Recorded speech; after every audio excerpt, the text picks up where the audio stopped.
አልሐምዱሊላሂ ወከፋ ወሰላተን ወሰላመን አላ ኢባዲሂ ለዚነ አስጠፋ ወባዕድ።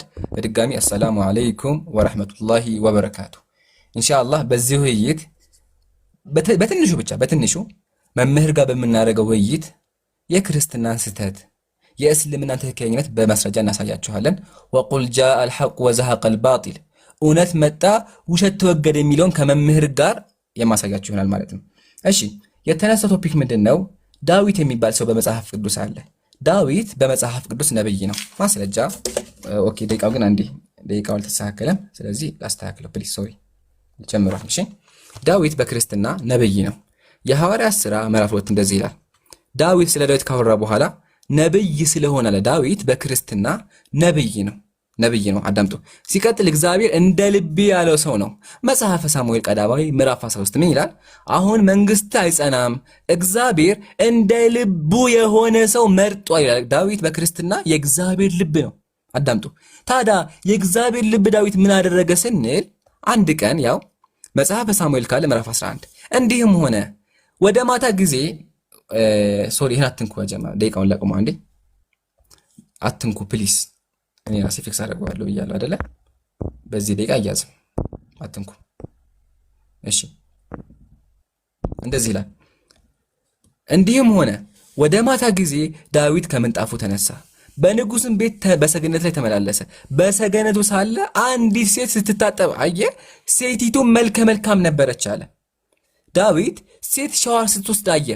ከዛ ምን አደረገ? ዳዊቱም ልኮ ሴቲቱ ጠየቀ። አንድም ሰው ይህች የኤልያብ ሚስት የኬጤው የኦርዮ ሚስት ቤርሳቤህ አይደለችም? ምን አለው። ዳዊትም መልእክተኛ ልኮ አስጠራት። ወደ እርሱም ገባች። ከርኩሰቷም ነጽታ ስለነበር ከእርሷ ጋር ተኛ። ወደ ቤትም ተመለሰ። ሴቲቱም ማረገዘች አለ። ሰምታችሁኛል። የመጽሐፍ ቅዱስ ጸሐፊ ነብዩ ዳዊት የልበ አምላክ የተባለው ዳዊት ምን አደረገ? ባል ያላትን ሴት ደፈራት። ሻወር ስትወስድ አይቷት፣ ሻወር ስትይዝ አይቶ ደፈራት። የሚያዘው ነገር ምንድነው ካላችሁ ይሄ ዳዊት 8 ሚስት ነበረው። ስለዚህ እግዚአብሔር ተቆጣና ምናምን ተመክቶ እግዚአብሔር ምን አለው ቀጥሎ? የጌታ ሚስቶች ሰጠሁህ በብብት ጣልኩልህ አለ። 8 ሚስት አጋባሁ አለ። ይሄ 8 ሚስት ያጋባው የመጽሐፍ ቅዱስ ጸሐፊ ባይ ዘ ዌይ የኢየሱስ አያት ነው። የኢየሱስ አያት ምን አደረገ?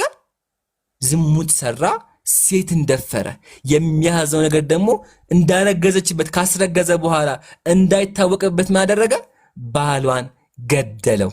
ይሄን ሁላ የሚያደርገው ማን ነው?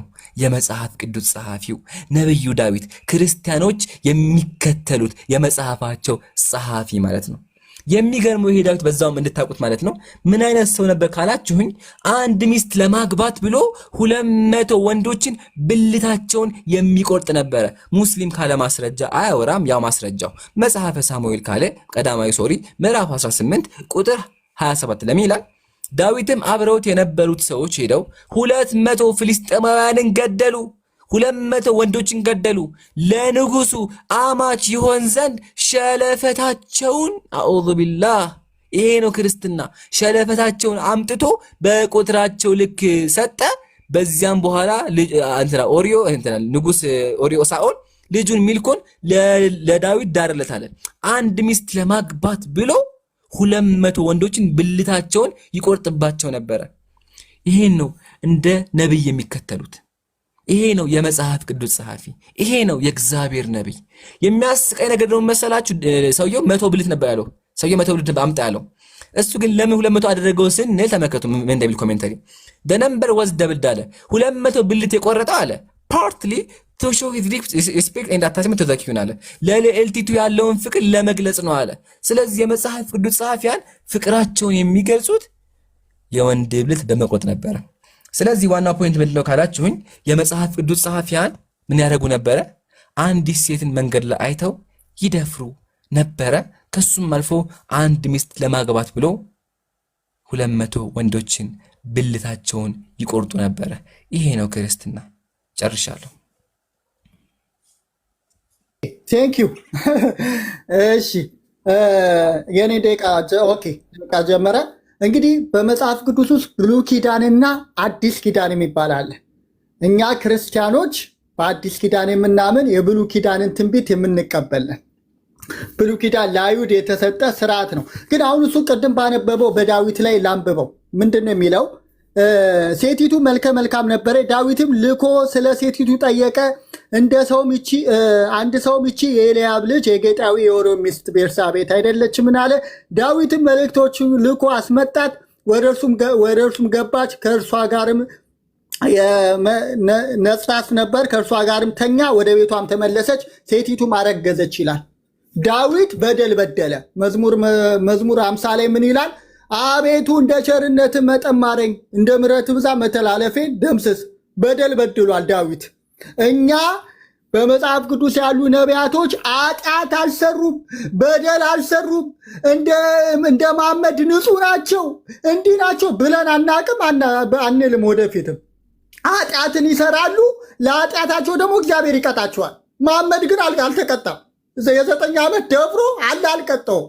የ9 ዓመቷን አይሻ አግብቶ አስጨንቋት። እንግዲህ የ64 ዓመት ሰው እየወጡ አልቀጣትም። እኔና እናንተ ግን ምንም አናፍርም። ዳዊት ማለት እንደኔና እንደናንተ ሰው ነው፣ ቅዱስ ነው፣ ብዙ መልካም ጽድቅ ስራ ያለው ሰው ነው። ነገር ግን በደልን በድሏል። በደልን ሲበድል እግዚአብሔር ዝም አለው? ዝም አላለው፣ ቀጣው። እግዚአብሔር ቀጣው። ይሄ ሰው አልደፈራትም ይችን ሴት። እንዲሁም ንጉሥ ይሾምልን ሲሉ እስራኤሎች እግዚአብሔር ምን አላቸው? ለእስራኤል አንድ ቃል ገባላቸው። ንጉሥ በተሾመ ጊዜ በላያችሁ ላይ ይሰለጥናል፣ እኔ እግዚአብሔር በቃችኋለሁ ሲል ኖ የሚታይ ንጉሥ እንፈልጋለን አሉ። የሚታይ ንጉሥ ስለፈለጉ ነገስታቶቹ ሚስት ያገቡ ነበረ፣ የፈለጉትን ያደርጉ ነበር። ግን እግዚአብሔር ግን ይቀጣቸው ነበረ ሲበድሉ። ስለዚህ ዳዊት በድሏል። አዎ በድሏል። የኦሪዮን ሚስት አግብቷል። አዎ አግብቷል። ወስዶ አግብቷል፣ አስረግዟታል። አዎ ኦሪዮንንም አስገድሎታል። ታዲያ ዳዊት ነብይ ነው? አዎ ነብይ ነው። ግን ኃጢአተኛ ነው። ኃጢአት ሰርቷል። ለኃጢአቱ ንስሐ ገብቷል። አዎ መዝሙር 50 ላይ ሄደን ማንበብ እንችላለን። በድያለሁ ይቅር በለኝ ብሎ ንስሐ ገብቷል። እግዚአብሔርም ከቤት ሰይፍ አይጠፋም ብሎ ቅጣቱን ቀጥቶት ንስሐውን ተቀብሎታል። ማንም ክርስቲያን፣ የትኛውም ክርስቲያን አብርሃም ኃጢአት ሰርቶ አያውቅም አይልም። ይስሐቅ ኃጢአት ሰርቶ አያውቅም አይልም። ዳዊት ሰርቶ አያውቅም አይልም። እናንተ ናችሁ መሐመድ ኃጢአት ሰርቶ አያውቅም የምትሉት። መሐመድ የ9 ዓመቷን አይሻ በ6 ዓመቱ አጫት። በ6 ዓመት እንግዲህ ምን ያላችሁ ነው? በ6 ዓመቷ የፍቅር ስሜት ተሰማት ያላችሁ ነው። አሁን ቁራናቸው ምን ይላል? አብርሃም መሐመድ ያደረገውን ማድረግ ኒሳ በረከት ነው ብለው ያምናሉ። ሱና ነው ብለው ያምናሉ። አንተ አሁን የ6 ዓመት ታጫለህ፣ በ9 ዓመቷ ታገባታለህ? ይሄ ነው የአንተ ጥያቄ። መሐመድ ያደረገውን ማድረግ በረከት ነው አይደለ? ሱና ነው መሐመድ ያደረገውን። ስለዚህ አንተ የ9 ዓመት ልጅ ታገባለህ ወይ? የ9 ልጅ ማግባት መድፈር አይደለም ወይ? እንዴት በ9 ዓመቷ እንደዛ ሲያስጨንቃት የ64 ዓመት ሰውዬ እንዴት አላዝም አለ? እኛ ዳዊት አልበደለም አላልንም። ዳዊት ኃጢአትን ሰርቷል፣ በድሏል፣ ንስሐ ገብቷል። ምንም ግልጽ የሆነ ነገር ነው። ለዛውም በብሉይ ኪዳን ያለ ነው። በአዲስ ኪዳንም ብዙ ቅዱሳን አሉ። ኃጢአትን ሊሰሩ ይችላሉ፣ ንስሐ ይገባሉ። ይሄ እኮ እኛ ኃጢአት ያልሰራ ሰው አለ ብለን አልተከራከርንም፣ አንከራከርም። አንተ ነህ መሐመድ የ6 ዓመት ጨቅላ ያገባ በ9 ዓመቷ የወጣባት የገባባት የሚለው ቁርአን ማለት ነው። ቴንክ ዩ። እናመሰግናለን። ተረኛ ነኝ። እሺ ሜታቂው እሺ አልሐምዱሊላህ ወከፋ። በመጀመሪያ ሰውየው መምህራችን ካለ ማስረጃ ነው የሚያወሩት። አይታችኋላ? መምህር ናቸው፣ ግን ማስረጃ በጭራሹ ነው የላቸውም። እየቆጠረ ነው ፕሊዝ አቋርጡኝ። ያው ደቂቃ እየቆጠረ ነው ያለው። እሺ ካለ ማስረጃ ነው የሚያወሩት። ታዘቧቸው። መምህር ተብሎ ተጠርቶ ተደውሎላቸው እንኳን መጥተው ዝም ብሎ የሚያወሩት እንደው መምህር ከእርሶ ሌሎች ክርስቲያኖች ይችላሉ ብዬ አስባለሁ። ቀጥሎ ዳዊት ኃጢአት ሰርቷል አሉ። ማሻአላህ። ስለዚህ ሙስሊሞች አልዋሸንም። እኛም ያለው ይሄን ነው ያልነውም። የመጽሐፍ ቅዱስ ጸሐፊዎቻችሁ እናንተ እንደ ቅዱሳን የምታዩቸው መጽሐፍን የጻፉላችሁ ሰዎች ምን ያረው? ተመለሱ መምህር፣ ተመለሱ፣ ያዳምጡ፣ ተመለሱ። እሺ ምን ያደርጉ ነበረ? ሴቶችን ይደፍሩ ነበረ። እሱን አምነዋል፣ እናመሰግናለን። ቀጥሎ ግን ምን አሉ? ኃጢአት ሰርተዋል፣ ንስሐም ገብተዋል፣ እግዚአብሔርም ቀጣቸው አለ። እግዚአብሔር አልቀጣቸውም። የቀጣው ንጹሐን የሆኑ ሚስቶቻቸውን ነው። እንደውም እግዚአብሔር በድሏል። እዚህ ጋር በታሪኩ መድረካችሁ ዳዊት ዝሙት ከሰራ በኋላ እግዚአብሔር ዳዊትን ሲበቃ ያደረገው ምንድነው? ሚስቶቹን አደባባይ ላይ ወስዶ አስደፈረበት። አስቡት፣ ምንም የሚያውቁ ንጹሐን ሴቶችን በአደባባይ እንዲደፈሩ አደረገ። ያው እግዚአብሔር ምን ተመለከቱ? እግዚአብሔር እንዲህ ይላል፣ እነሆ በቤት ክፉ ነገር አስነሳብሃለሁ፣ ሚስቶችህንም በዓይን ፊት እወስዳለሁ፣ ለዘመድህም እሰጣቸዋለሁ፣ በዚችም ፀሐይ ዓይን ፊት ከሚስቶች ጋር ይተኛሉ። አንተ ይህን በስውር አድርገኸዋል፣ እኔ በግልጥ አደርገዋለሁኝ አለ። እግዚአብሔር በአደባባይ ዝሙት አሰራ። ንጹሐን የሆኑ 8 ሴቶችን አስደፈራቸው። ታዲያ የቱ ላይ ነው ፍትህ? እግዚአብሔር ፍትሁ የት ላይ ነው? እግዚአብሔር ለምን ዳዊትን አልገደለውም? በኦሪት ሕግ እኮ አንድ ሰው ዝሙት ከሰራ ቅጣቱ መገደል ነበረ። እግዚአብሔር ለምን ዳዊትን ያልገደለው? ዳዊትን ላለመግደል ብሎ ንጹሐን ሴቶችን ያስደፈረው። ይሄን ታዘቡልኝ። ቀጥሎ በእስልምና ነው እናንተ ኃጢአት አልሰራ የምትሉት፣ በእኛ እኮ ኃጢአት ይሰራሉ ሰው ብላ ውሸት ነው እሱ። እግዚአብሔር ምን አለ ተመልከቱ። እግዚአብሔር መጽሐፍ ቅዱስ ላይ ዳዊት በዘመኑ ሁሉ ፊት ቅን ነገር አድርጎ ነበረ፣ ካዘዘው ነገር ሁሉ ፈቀቅ አላለም አለ እግዚአብሔር። እግዚአብሔር ምን አለ መጽሐፍ ቅዱስ ላይ? ዳዊት በሕይወቱ ኃጢአት አልሰራም አለ። ከምን በስተቀር? ያችን ሴት ከመድፈው በስተቀር አለ። ስለዚህ ዳዊት በክርስትና ራሱ ንጹህ ተብሏል፣ ከአንድ ኃጢአት በቀር ማለት አያችኋ። ስለዚህ መጽሐፍን ተማር መምህር፣ እባክዎት መጽሐፍን ያንብቡ፣ መጽሐፍ ቅዱስ ያንብቡ። ካልሆነ ኢንሻአላህ እኔ 5 መጽሐፍ ቅዱስ ነው ያለኝ፣ አንዱ እሰጣችኋለሁ። እሺ መምህር 5 ነው ያለው፣ አንዱን እገዛላችኋለሁ፣ ችግር የለውም አታስቡ። እሺ ቀጥሎ ነብዩ ሰለላሁ ዐለይሂ ወሰለም አይሻን ወጡባት፣ ደፈሯት፣ በዚህ ገባ በዚህ ወጣሉ። ማስረጃ የለም ግን ልመልስላችሁ። ነብዩ ሰለላሁ ዐለይሂ ወሰለም አይሻን ያገቡበት ምክንያት አለ። ምክንያቱም ከማየታችን በፊት ግን አይሻ ረዲየላሁ አንሃ ፍቃደኛ ነበረች እንዴ? ደስተኛ ነበረች እንዴ? ካን አዎ ፍቃደኛም ደስተኛም ነበረች። ተመከቱ ነብዩ ሰለላሁ ዐለይሂ ወሰለም ለአይሻ ምን አላት? አማ ተርضይና አን ተኩኒ ዘውጀቲ ፊ ዱንያ ወልአኺራ፣ አንቺ አይሻ ሆይ በዚህም ዓለም በቀጣዩም ዓለም ሚስቴ ለመሆን ፍቃደኛ ነሽ እንዴ አሏት። አይሻም በላ ያ ረሱላላህ አው ፍቃደኛ ነኝ አለች። ስለዚህ አይሻ ረዲየላሁ አንሃ ስንጀምር ፍቃደኛ ነበረች። ሁለተኛ ደርሳም ነበረ። ማስረጃ ራሱ አይሻ ምን አለች? ኢዛ በለገቲል ጃሪየቱ 9 ሲኒን ፈሂየ ምርአ፣ አንድ ሴት 9 ዓመት ከሞላት ሴት ናት ደርሻለሁ አለ። ከመድረስም አልፎ አዋቂ ነበረች፣ መምህር ነበረች፣ ጦር የመራች ጀግና ነበረች። እድሜዋ ከሆነ የገረመ በድሮ ጊዜ ሴቶች ቶሎ ይደርሳሉ። ኢቭን በቤተ ክርስቲያን ብንመጣ ዲያቆኖቻችሁ፣ አሁን የጓደኛ ነው መምህር ጓደኛ ነው ዲያቆን ነው። ይሄ ዲያቆን ያው እዚህ ጋር የ5 ዓመት ልጅ ነው ያገባው። አየህ አይደለ? ግን በእስልምናችን እድሜ ሳይሆን ማተር የሚያደርገው መድረሳቸው ነው። አይሻ ረዲየላሁ ዐንሃ ደግሞ በዛ ሰዓት ደርሳለች፣ ፍቃደኛም ነበረች። ጨርሻለሁ። እሺ ቴንክ ዩ። አሁን ስለ መጽሐፍ ቅዱስ ስናወራ ያቀረበው ማስረጃ አንድ ያው በገጠር ከተማ ያለ አንድ ትልቅ ሰው ያገባትን ሕፃን ልጅ አመጣና ይሄ ማስረጃ አቀረበ። የኛ ክርስትና አሁን ባሉት በዚህ ሰዎች ምድር ላይ በሚሰሩት ነገር የተመሰረተ አይደለም፣ መጽሐፍ ቅዱስ ነው። እኔ ያወራሁለት ያሉት ቁርአን ላይ የተጻፈ በአዲሳት የተጻፈ በሙስሊም የተጻፈ 2 ቢሊዮን ህዝብ ይከተሏል የተባለ ነብይ፣ አላህ ልኮታል የተባለ ነብይ የ6 ዓመት ጨቅላ አጨ፣ በ9 ዓመቷ ወጣባት የ64 ዓመት ሰውዬ እና ምን አለ እሱ ደስ አላት አለ። የ6 ዓመት ልጅ። ይሄ እኮ አሁን ለህሊና ላለው ሰው ነው የምናወራው። ይሄ ማስረጃ ማን አያስፈልገውም። ህሊና ላለው ሰው እቤታችሁ 6 ዓመት ልጅ አለች አይደል? አስታውሱ። ያቺ የ6 ዓመቷ ልጅ የ64 ዓመት ሰውዬ ሲያጫት ደስ ይላታል። ሲያጫት እንደገና በ9 ዓመቷ ሲወጣባት ማለት ነው አብሯት ሲተኛ ደስ እያላት ማለት ነው። ልክ የግብረ ስጋ ግንኙነት ለማድረግ የ9 ዓመት ልጅ ደስተኛ ነች፣ ፍላጎት አላት እያለ ነው። እና እሱም ቢያገኝ አይምርም ማለት ነው። ቅድም ማስረጃ አላቀረበም ይላል መጽሐፍ ቅዱስ። መጽሐፍ ቅዱስ ላይ ዳዊት ደፈራት የሚል ቃል የለም። ይኸው ቅድም ምንድን ነው የሚለው? ይኸው እዛው 1 ሳሙኤል ምዕራፍ 11 ላይ ዳዊትም መልእክተኞች ልኮ አስመጣት፣ ወደ እርሱም ገባች፣ ከርኩሶቷም ነጽዳት ነበር፣ ከእርሱ ጋር ከእርሷ ጋር ተኛ፣ ወደ ቤቷም ተመለሰች ነው የሚለው። እንጂ ደፈራት የሚል የለም።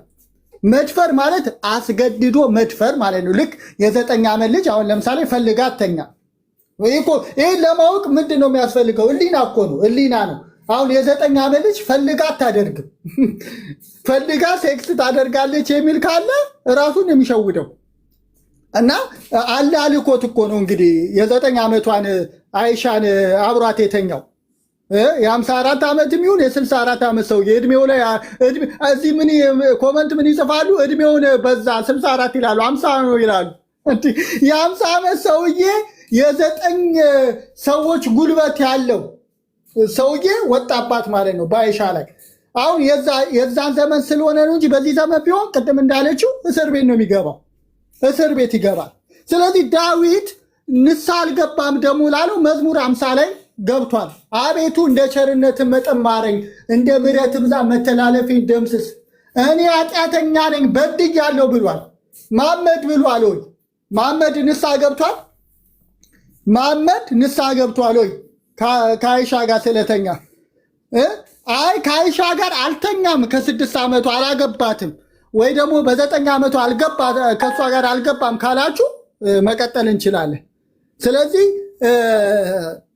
ንስሐ ያልገባው እንደዛው የቀጠለው መሐመድ ነው ማለት ነው። መሐመድ እንደዛው ነው የቀጠለው እና ዳዊት በመጽሐፍ ቅዱሳዊ ማስረጃ በድሏል፣ ንስሐ ገብቷል። አው ከቤትም ሰይፍ አይጠፋም ተብሏል፣ ተቀጥቷል። ይሄ የመጽሐፍ ቅዱስ እውነት ነው። ምንም የምንደባብሰው ነገር የለም። መጽሐፍ ቅዱስ እውነትና እውነት ነው። መሐመድ ግን እሱ እንዳመነው የ6 ዓመቷን አጭቷታል፣ በ9 ዓመቷ ከእሷ ጋር ገብቶባታል ማለት ነው። በስንት ዓመቱ? 64 ወር 50 ምናምን ዓመቱ። በዚህ ዕድሜው ይህ ሰውዬ ከ9 ዓመት ጨቅላ ጋር ተኝቷል፣ ከ9 ዓመት ጋር እና ማስረጃውን ራሱ ይነግራችኋል እንደገባ። አልገባም ካለ እናያለን ማለት ነው ከ9 ዓመቷ ጋር እና ቴንኪው። አሁን ወደ ቀጣዩ ጥያቄ ጠይቀኝ፣ እኔም እየጠየቅኩ መሄድ እንችላለን፣ መጠየቅ እንችላለን እና መጨረስ እንችላለን። እሺ ያው ማጠቃለያ ሊስት አስቀምጥና ማጠቃለያቱን ሰምተናል። ከዛ ወደ ስላሴ ጉዳይ እንመለሳለን። ደቂቃ ያላስጀምረው መጀመሪያ ከመጨረሻው ሀሳብ ነው የምነሳው። እስካሁን ይሄ 4 ደቂቃ አውርተው የሚያዘው ነገር አንድ ማስረጃ አላቀረቡ። ታዘቧቸው። ያላቀረቡትም ለዛ ነው እንድትታዘቡ ነው። ምንም አይነት ማስረጃ የላቸውም። አያችኋ? እንደዚህ ናቸው መምህሮች፣ ካለ ማስረጃ ዝም ብለው ነው የሚያወሩት። አንደኛ። ሁለተኛ በክርስትና እንደዚህ የሚባል ነገር የለም፣ ፎቶ ነው ያመጣው፣ በመጽሐፍ ደረጃ አልከፈትክም አለኝ። ታዲያ ኃጢአት ከሆነ መጀመሪያ እርሱ ፍትህ አስበው ከሆነ ለምን እነዚህን ሴቶች መጀመሪያ ነፃ አያወጡም? ዳዊት እኮ የደፈራት ሴት ልጅ በአይሁዳውያን መጽሐፍ መሰረት እድሜዋ 7 ነበረ። የ7 ዓመት ልጅ ነው አስገድዶ የደፈራት። ያንን ደፋሪ ደግሞ እናንተ የመጽሐፍ ቅዱስ ጸሐፊ ነብዩ ዳዊት ልበ አምላክ አላችሁት። ኢቭን የጻፈውን መጽሐፍ አሁን ድረስ ትከተሉታላችሁ። አሁን ቢኖርማ የሚደረግ በመሰች አሁን ቢኖርማ ይያዝና ይገደል ወይም ደግሞ ይታሰራል። ህፃን ልጅ ደፍሮ የሚመረው የለ ይገደላል። ያውም ደግሞ ጠባቂ ያላትን ህፃን ልጅ ማለት ነው ይገደል ነበረ። ዋናው ግን አሁን ተርፏል። ግን የማያዝነው ክርስቲያን ወገኖቻችን ያንን ደፋሪ ሰው የመጽሐፍ ቅዱስ ጸሐፊ ብሎ ያከብሩታል። ቀጥሎ በክርስትና ህፃን ልጅ አግቦ የሚል ነገር የለም፣ ፎቶ ነው ያመጣው፣ መጽሐፍ አልከፈክም። ማሻአላህ እንክፈታ መጽሐፍ ቅዱስ ይከፈታ። ጀማ ተመልከቱ። መጽሐፍ ቅዱስ መኃልየ ሰለሞን ምዕራፍ 8 ተመልከቱ ምን እንደሚል። ገና ጡት ያላወጣች ትንሽ እህት አለችን፣ ለጋብቻ ብትጠየቅ ለዚች ለእህታችን ምን እናድርግላት ይላል። እትሙ ይሄ ነው። እትሙን ቼክ አድርጉ። እትሙ ይሄ ነው። እሺ ስለዚህ በመጽሐፍ ቅዱስ መሰረት ጡት ያላወጡ ህፃን ልጆች ያጋባል እግዚአብሔር አምላክህ ህፃን ልጆችን ያጋባቸዋል፣ ያስደፍራቸዋል።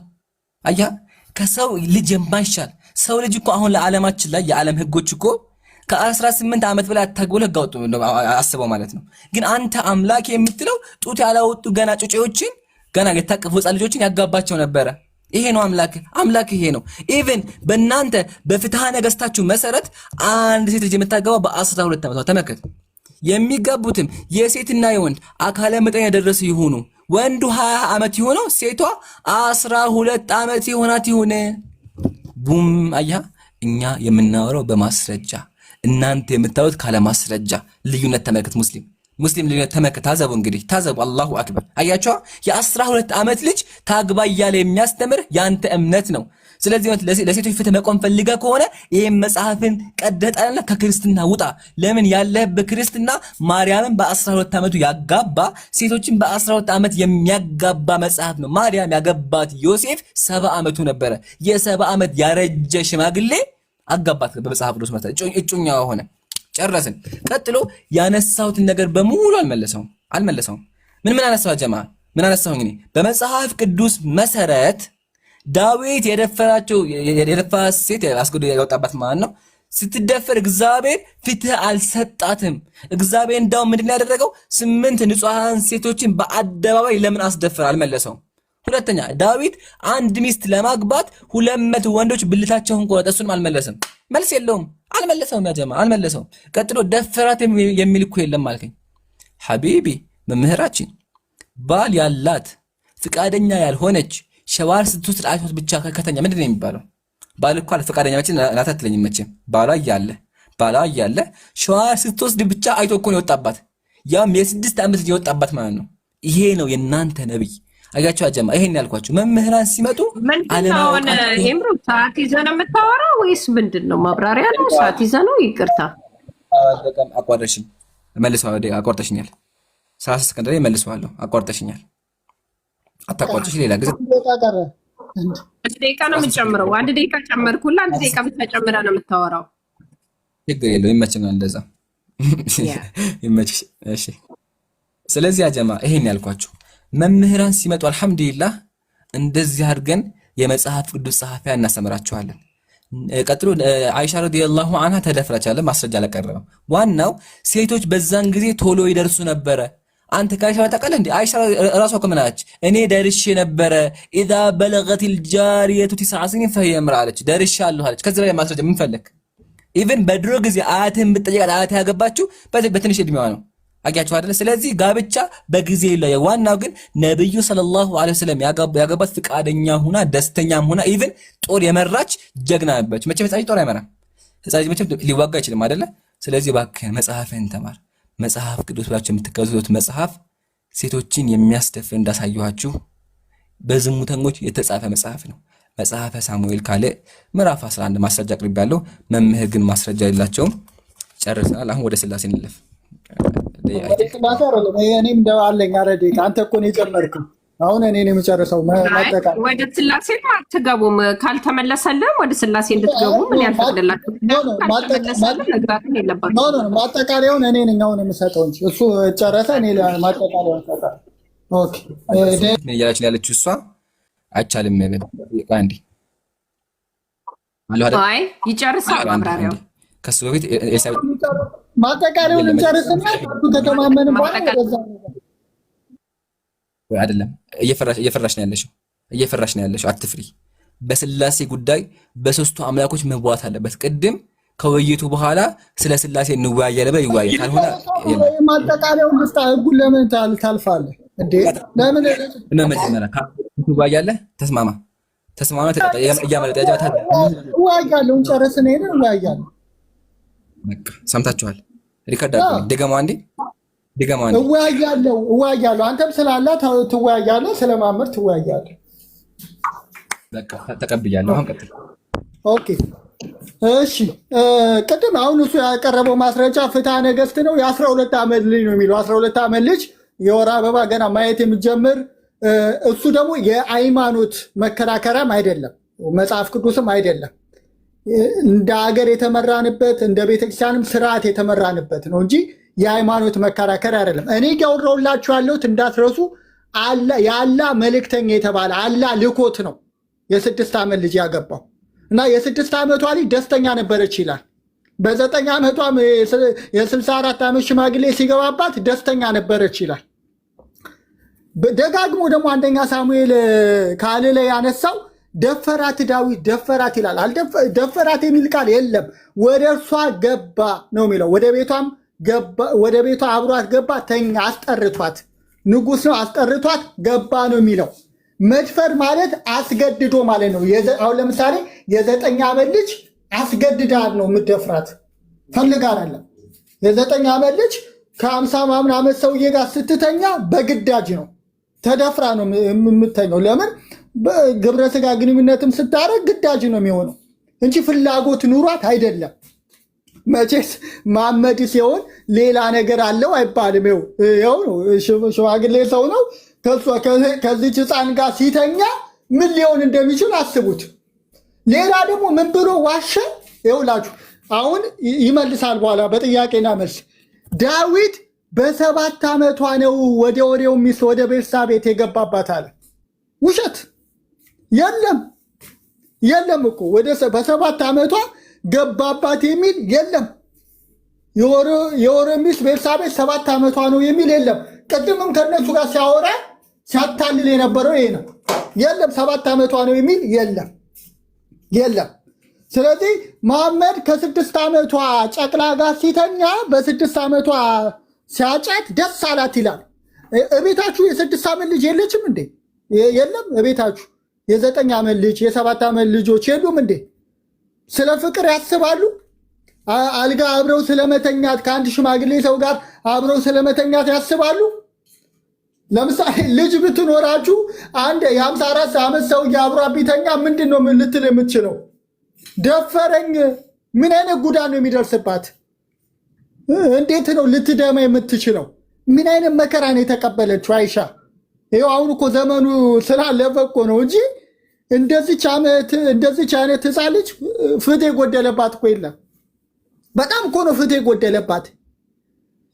የስንትስ ጉልበት ያለው ሰውዬ እኮ ነው አብሯት የተኛው መሐመድ የሚሉት እና በዛ ዘመን ይላል ደግሞ እሱ። አያችሁ የኛ አምላክ ባህል፣ ዘመን፣ ጥንት የሚል ነገር አይለየውም። ቅዱስ ነው ሁሌ። ለህፃናት ለሴቶች ፍትህ ነው እግዚአብሔር። ስለዚህ እሱ ግን የእሱ አምላክ ግን አላ በድሮ ዘመን ለህፃናት አይራራም። ስለዚህ መሐመድ የሚሉት ሰውዬ ከ6 ዓመት ጨቅላ ጋር እንዲጋባና በ9 ዓመቷ እንዲገባባት አደረገው ማለት ነው። እና የኛ አምላክ ግን ድሮ ጥንትም አሁንም ያው ናቸው። በመጽሐፍ ቅዱስ ውስጥ አሁን እሱ ማስረጃ ያመጣልኛል። ወደ ጥያቄና እንትን ውስጥ እንገባለን። በ7 ዓመቷ ዳዊት ደፈራት የሚለውን ያሳየናል ማለት ነው። ከዛ በኋላ ያው እንግዲህ እንቀበላለን ማለት ነው። እዚሁ እንትን እናምናለን። በ7 ዓመቷ ዳዊት ደፈራት የሚለውን ያሳየናል። እኔ በ6 ዓመቷ እንዳገባት በ9 ዓመቷ እንደገባባት ራሱ ተናግሯል። እንደውም ደስ ብሏታል ብሏል። እንግዲህ የ6 ዓመት ልጅ የ9 ዓመት ልጅ ከ54 ዓመት ሰውዬ ጋር ሴክስ ስታደርግ ደስ አላት ይላል። ደፋር ነው አይምርም በዚህ ዘመን። ሰዓት አልቋል። አሁን ወደ ስላሴ የምንገባው 4 ደቂቃ አለን። በዚህ ጥያቄ እናመልሳለን። እንዴ ጥያቄ መልሳለን። በዚህ ጥያቄና መልስ ብቻ። ቆይ ረጋ በሉ አንዴ፣ አትጮሽ። አንዴ ረጋ በሉ። መጀመሪያ ስላሴ አለ፣ ከዛ ጥያቄና መልስ መጨረሻ ነው። አልጨረስም፣ ውይይት አለቀ። አይደለም ጥያቄና መልስ በዚህ ነው። አሁን ባወራነው ሰዎች ሳይረሱት በዚህ ባወራነው ውስጥ አንተ ባወራው እኔ ባወራሁት ውስጥ ጥያቄና መልስ እናደርጋለን። አይገባም። ወደ ስላሴ የምገባው ሲጨርስ ማጠቃለያ ይቀርማል። አትፍሩ። አንዴ አሁን ሰጠን እኮ ማጠቃለያ። እኔ ማጠቃለያ አንተ ከተናገርክ በኋላ እኔ ነው የምናገረው።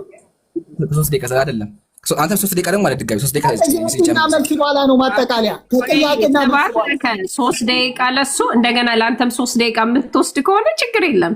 3 ደቂቃ ይቀጥላል። ምን አለ መሰለኝ የውይይት ችግር የለም። የውይይት ደቂቃ ያወራ አንተ 3 ደቂቃ ታወራለህ። ችግር የለም። እንስጠው። ታሪክ አለ እንስጠው። በቃ መሰግናለሁ። ጥያቄና መልስ እናደርግና ከዛ ማጠቃለያ ነው የሚሆነው። ጥያቄና መልሱ ከዛ በኋላ ይቀጥላል። የሚናገረው ካለ 3 ደቂቃ እንሰጠዋለን። ለአንተ 3 ደቂቃ ለአንቺ ብዬ ይችላል። ታንክ ዩ ወንድሜ፣ ታንክ ዩ። በመጀመሪያ አሁንም ማስረጃ የለም። አይታችኋል። ነብዩ ሴክስ አደረጉ አለ፣ እንደዚህ ወጡባት። ቀልድ ነው የያዘው። ምንም ማለት ማስረጃ የለም። ሲቀጥል መጽሐፍ ቅዱስ ላይ ያለውን በሙሉ አልመለሰውም። ፍትሐ ነገሥት የጠቀሳችሁት አለ መጽሐፍ ቅዱስ የጠቀሰው አለ ማውቃያችሁ አያውቅም መጽሐፍ ቅዱስን። መኃልየ ዘሰሎሞን ምዕራፍ 8 ገና ጡት ያላወጣች ሕፃን ልጅ ስሙኝ፣ ጡት ያላወጣች ሕፃን ልጅ እግዚአብሔር ወንድ እንዲጋልባት ወንድ እንዲወጣባት ያዛል። አስቧት፣ ተኝታ ደሟ ሲፈስና አስቡት እንግዲህ ቢላህ አለይኩም። ይህን ያደረገው ማን ነው? የመምህርና የኤልሳቤጥ አምላክ። ምን ያደረገ? ሕፃን ልጅ ጡት የላቸውም ገና ጡት የላቸውም፣ ጩጬ ናቸው። ጩጬ ሆነው እግዚአብሔር ደማቸው እየፈሰሰ እያለቀሱ አስደፈራቸው። ይሄ ነው አምላክ ያደረገው። ቀጥሎ ፍትህ የለም እስልምና ለፍትህ አያራራም ያከኝ አምላክ እኮ ዳዊት ዝሙት ሰራ ብሎ 8 ሴቶችን እያለቀሱ እንባቸው እየፈሰሰ ህዝቡ እየተመለከታቸው አስደፈራቸው። ፍትሃዊ ከሆነ እግዚአብሔር ቢያንስ በጨለማ ለምን አስደፍርም? ግን ምንድን ነው ያለው? አንተ ይሄንን በጨለማ አድርገዋል፣ እኔ ግን በህዝቡ ሁሉ ፊት አስደፍራቸዋለሁ አለ። ህዝቡ እያየ እግዚአብሔር አሰልፎ 8ቱንም አስደፋቸው። ተመልክቱ፣ ማስረጃ ያሳያችሁ። ይሁት ከፈለጋችሁ ያው ቃል በቃል አያችሁ። ስለዚህ እግዚአብሔር ንጹሃን ሴቶችን ያስደፍራቸው ነበረ፣ ያሰቃያቸው ነበረ። ቀጥሎ እኔ ያልኩትን ነገር አለ። ምን አለ? አይሻ ደርሳለች ምናምን እድሜ እኮ ይለያያል አለ። ብራዘር እድሜ የሚላይ ከሆነ ለምንድነው ቤተክርስቲያን ላይ በ5 ዓመት የምታጋባቸው? ለምን ጉድህን ደበከው? ያ ጉድ ለምን ተደበቀ? ዮሴፍ ማርያምህን በስንት ዓመቱ ነው ያገባት? የ12 ዓመት ልጅ ነበረች እኮ ማርያም። ዮሴፍ 70 ዓመቱ ነበር እኮ ሲያገባት። ኢቭን መንፈስ ቅዱስ ማርያምን ሲያስረግዛት እኮ 12 ዓመቷ ነበረ። ምንም የማታውቅ 12 ዓመት ሕፃን ልጅ እኮ ነው መንፈስ ቅዱስ መጥቶ ያጸነሳት በአንተ ሉቃስ ላይ ማለት ነው። አስቡት፣ አምላክ የሚሉት አካል ምንም የማታውቅ ሕፃን ልጅ ማለት ቤታችሁ እንግዲህ 12 ዓመት አስቡት። እንግዲህ 12 ዓመት ልጅ ካለች እሱ መጥቶ አምላክ ሲያስረግዛት አምላክ መጥቶ አስረገዛት። ምንም የማታውቅ ሕፃን ልጅ። ከዛ ስትወልድ ደግሞ ስቃዩን ደግሞ አስበው፣ ስትወልድ ስቃይ ያለባትን ስቃይ። ይሄን ያደረገው ማን ነው? የሱ አምላክ። ንጹሃን ሴቶችን ማርያምን፣ ንጽሕቷን ማርያም በ12 ዓመቷ አሰቃያት፣ አስደፈራት። ይሄ ነው። እስካሁን ጋያታችኋል። ምንም ማለት ማስረጃ ሊያቀርቡ አልቻሉም። ሁሉም ምንድነው? ሁሉም ወሬ ብቻ ወሬ። ምንም ማለት ማስረጃ ያቀረበ ምንም ማለት ግን በእስልምናችን ነብዩ ሰለላሁ ዐለይሂ ወሰለም አይሻን ያገባት 6 ዓመቷ እያለ ኮንትራት ነው ማለትም ውልተው ወይም ደግሞ ኒካህ ታሰረ እንጂ አላገባትም። ጋብቻው አልተፈጸመም። ጋብቻ የተፈጸመው ስትደርስና ፍቃደኛ ስትሆን እድሜዋ ሲበቃ ነው። ይሄ ነው በእስልምናችን ያለው። በክርስትናችሁ ስንመጣ ግን ነቢያቶቻችሁ አንድ ሚስት ለማግባት ብሎ ሰዎችን የሚደፍሩ ናቸው። ኢቭን አምላካችሁ ኢየሱስ ክርስቶስ ምን ያደርግ ነበር? ስንት ተመልከቱ። አምላክ ክርስቶስ የሚያደርገውን ምድር ላይ እየመጣ የሚያውቁ ሰዎች ምንም የሚያውቁ ሴቶችን ጡታቸውን ያስጠባቸው ነበር። ተመልከቱ ምን እዚህ ጋር ይሄ ላሳየና ከዛ በኋላ ሰዓት እየሄደ ነው ያለው። ወደ ማጠቃለያ እገባለሁ ማለት ነው። ተመልከቱ አንዴ ያው ኢየሱስ ምን አደረገ? ዳግመኛም ጌታችን ኢየሱስ ክርስቶስ በእኔ በራሴ ፍቃድና በአባቴ ፍቃድ አይሁድ ዕለተ ዓርብ የወጋውን ጎኔን ጥብ እያለ ነበረ። አምላካችሁ ኢየሱስ ምንም የሚያውቁ ሴቶችን እየጠራ ዝሙት የሚያሰራቸው ክርስቶስ ሰምራ እቺ ናት። ያጀማ ክርስቶስ እቺ ናት። እቺን ነው ኢየሱስ ማድረጋት። እቺ ሴት ማለት ነይና ያው ነይ ያን ጊዜ አለ ጥቢ አለ ታው ጥቢ። ስለዚህ አምላካችሁ ክርስቶስ ምንም የሚያውቁ ንጹሃን ሴቶችን ጎን ያስጠባቸው ነበረ። ጥቢ አለ ታው ያን ጊዜ ልጅ የእናቱን ጡት እንደሚጠባ የጌታዋን የኢየሱስ ክርስቶስን ጎኗን ጠባች ይላል። ስለዚህ ኢየሱስ ክርስቶስ ንጹሃን ሴቶችን ጎን ያስጠባ ነበረ። ምንም ያውቁም እኮ ምንም የሚያውቁ ነው እያለ እንደዚህ ብልግና ያሰራቸው ነበረ። ይሄ ነው የክርስትና መጽሐፍ። ይሄ ነው ክርስትና። አይታችሁ አይደለ? ኢቭን ኢየሱስ ክርስቶስ ምን አደረጋችሁ? ላሳጋችሁ ያደረገውን ተመልከቱ። ዝሙት ስለተባለ ማለት ነው። ይኸው ተመልከቱላችሁ። ይሄ ገድለ መድኃኔዓለም ተመልከቱ ምን እንደሚል። ያን ጊዜ ይህን ብሎ አቀፈኝ አለ። ይህን ብሎ አፌን ሳመኝ፣ ከጣዕሙም ብዛት የተነሳ አፌን አጣፈጠው። ምንም አላወቅኩም፣ ልቤን አሳጥቶኛልና ለ1 ሰዓት በልብሴ ቋጠርኩት አለ። ከዛሳ በእኔ ላይ ሊነሳ በወደደ ጊዜ ጌታዬ ሳልጠግብህ አልኩት አለ። ኢየሱስ እየመጣ ምንም የሚያውቁ ወንዶችን ምን ያደርጋቸው ነበረ? እነሱ ጋር ይተኛና ምላሳቸውን ይስምላቸው ነበረ። ይሄን ጎረምሳ ኢየሱስ ያደረገው መጥቶ ለ1 ሰዓት አክል ስሜት ውስጥ አስገባው። ይሄን የምንከተል ወገኖቻችን ስሜቱን መቋጠር ከብዶት ወይም ደግሞ ወንዶችን እየጠራ እንደዚህ የሚያስደርግ አካል የምንከተል ይሄ መጽሐፍ ቅዱስ ነው ወይም ደግሞ የቤተክርስቲያን መጽሐፍ ከወንጌል ጋር እኩል የሆነ መጽሐፍ ነው። ይሄን ኢየሱስ የምንከተለው ያጀማ ያ በማስረጃ ነው ያወራነው። አይታችሁ ኋላ እሱ ግን ወሬ ብቻ። እኛ ግን ማስረጃ ከፍተን አልሐምዱሊላህ 4000 ሰው ያዳመጠ ባለበት ክርስቶስ የሚሉት አካል ምን እንዳደረገ ለህዝቡ አስተምረናል። ሁላችሁም አይታችኋል ብዬ አስባለሁ። የሚያዝነግ ደግሞ መሳችሁ ኢየሱስ ከጨረሰ በማድረግ ተፋበት ምራቁን ይውጣ ተፋበትና ሄደ ይውት ያደረገው ኢየሱስ ቀጥሎ ማድረግ ያው ሳልጠግብ በዚያን ጊዜ ምራቁን ተፋብኝ አለ። ኢየሱስ ምራቁን እየተፋባቸው ነበር የሚሄደው።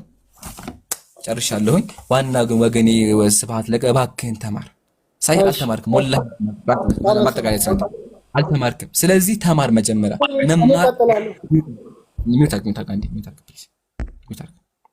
መማር አለብህ። መማር ያለብህ ምንድነው ካልከኝ ረጋበልና ቤትህ መጽሐፍ ገዝተህ ተማር። አይ ደቂቃህን ከጨረስክ 3 ደቂቃ ለሱ ስጣው እንዴ፣ ስለ ስርዓት እንጂ ምክር ነው አንዴ። ስለዚህ መጽሐፍ ግዛና ቁጭ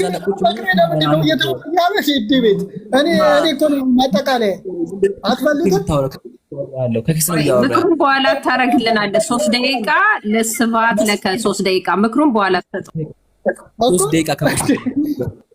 3 ደቂቃ ከመውሰዱ በፊት ቀጣይ በስላሴ ያወራል ወይስ አያወራም? በስላሴ ያወራል እኮ አለ። ያንተ ምን ከስላሴ መቼ እንጨርስከና ያወራል አለ እኮ አወራለሁ አለ መሰለኝ እኮ። ስለዚህ ደግሞ በጉቦ አታድርገው፣ በጉቦ አታድርገው። አይ የጨነቀ ልጁ እያመለጠ ነው ያለው ማለት ነው። በስላሴ አልባሉ እንዴሽ ላውራ ቆይ ላስረዳህ እንዴ፣ አዳምጠኝ እሺ ፕሊዝ። አንድ ሻሶራይ ፕሊዝ፣ አንድ ያሶራይ በአላህ ብያለሁ። ታወራለሽ እድሰጣለሁ። አንድ ብቻ አሶራይ። እሺ አመሰግናለሁ።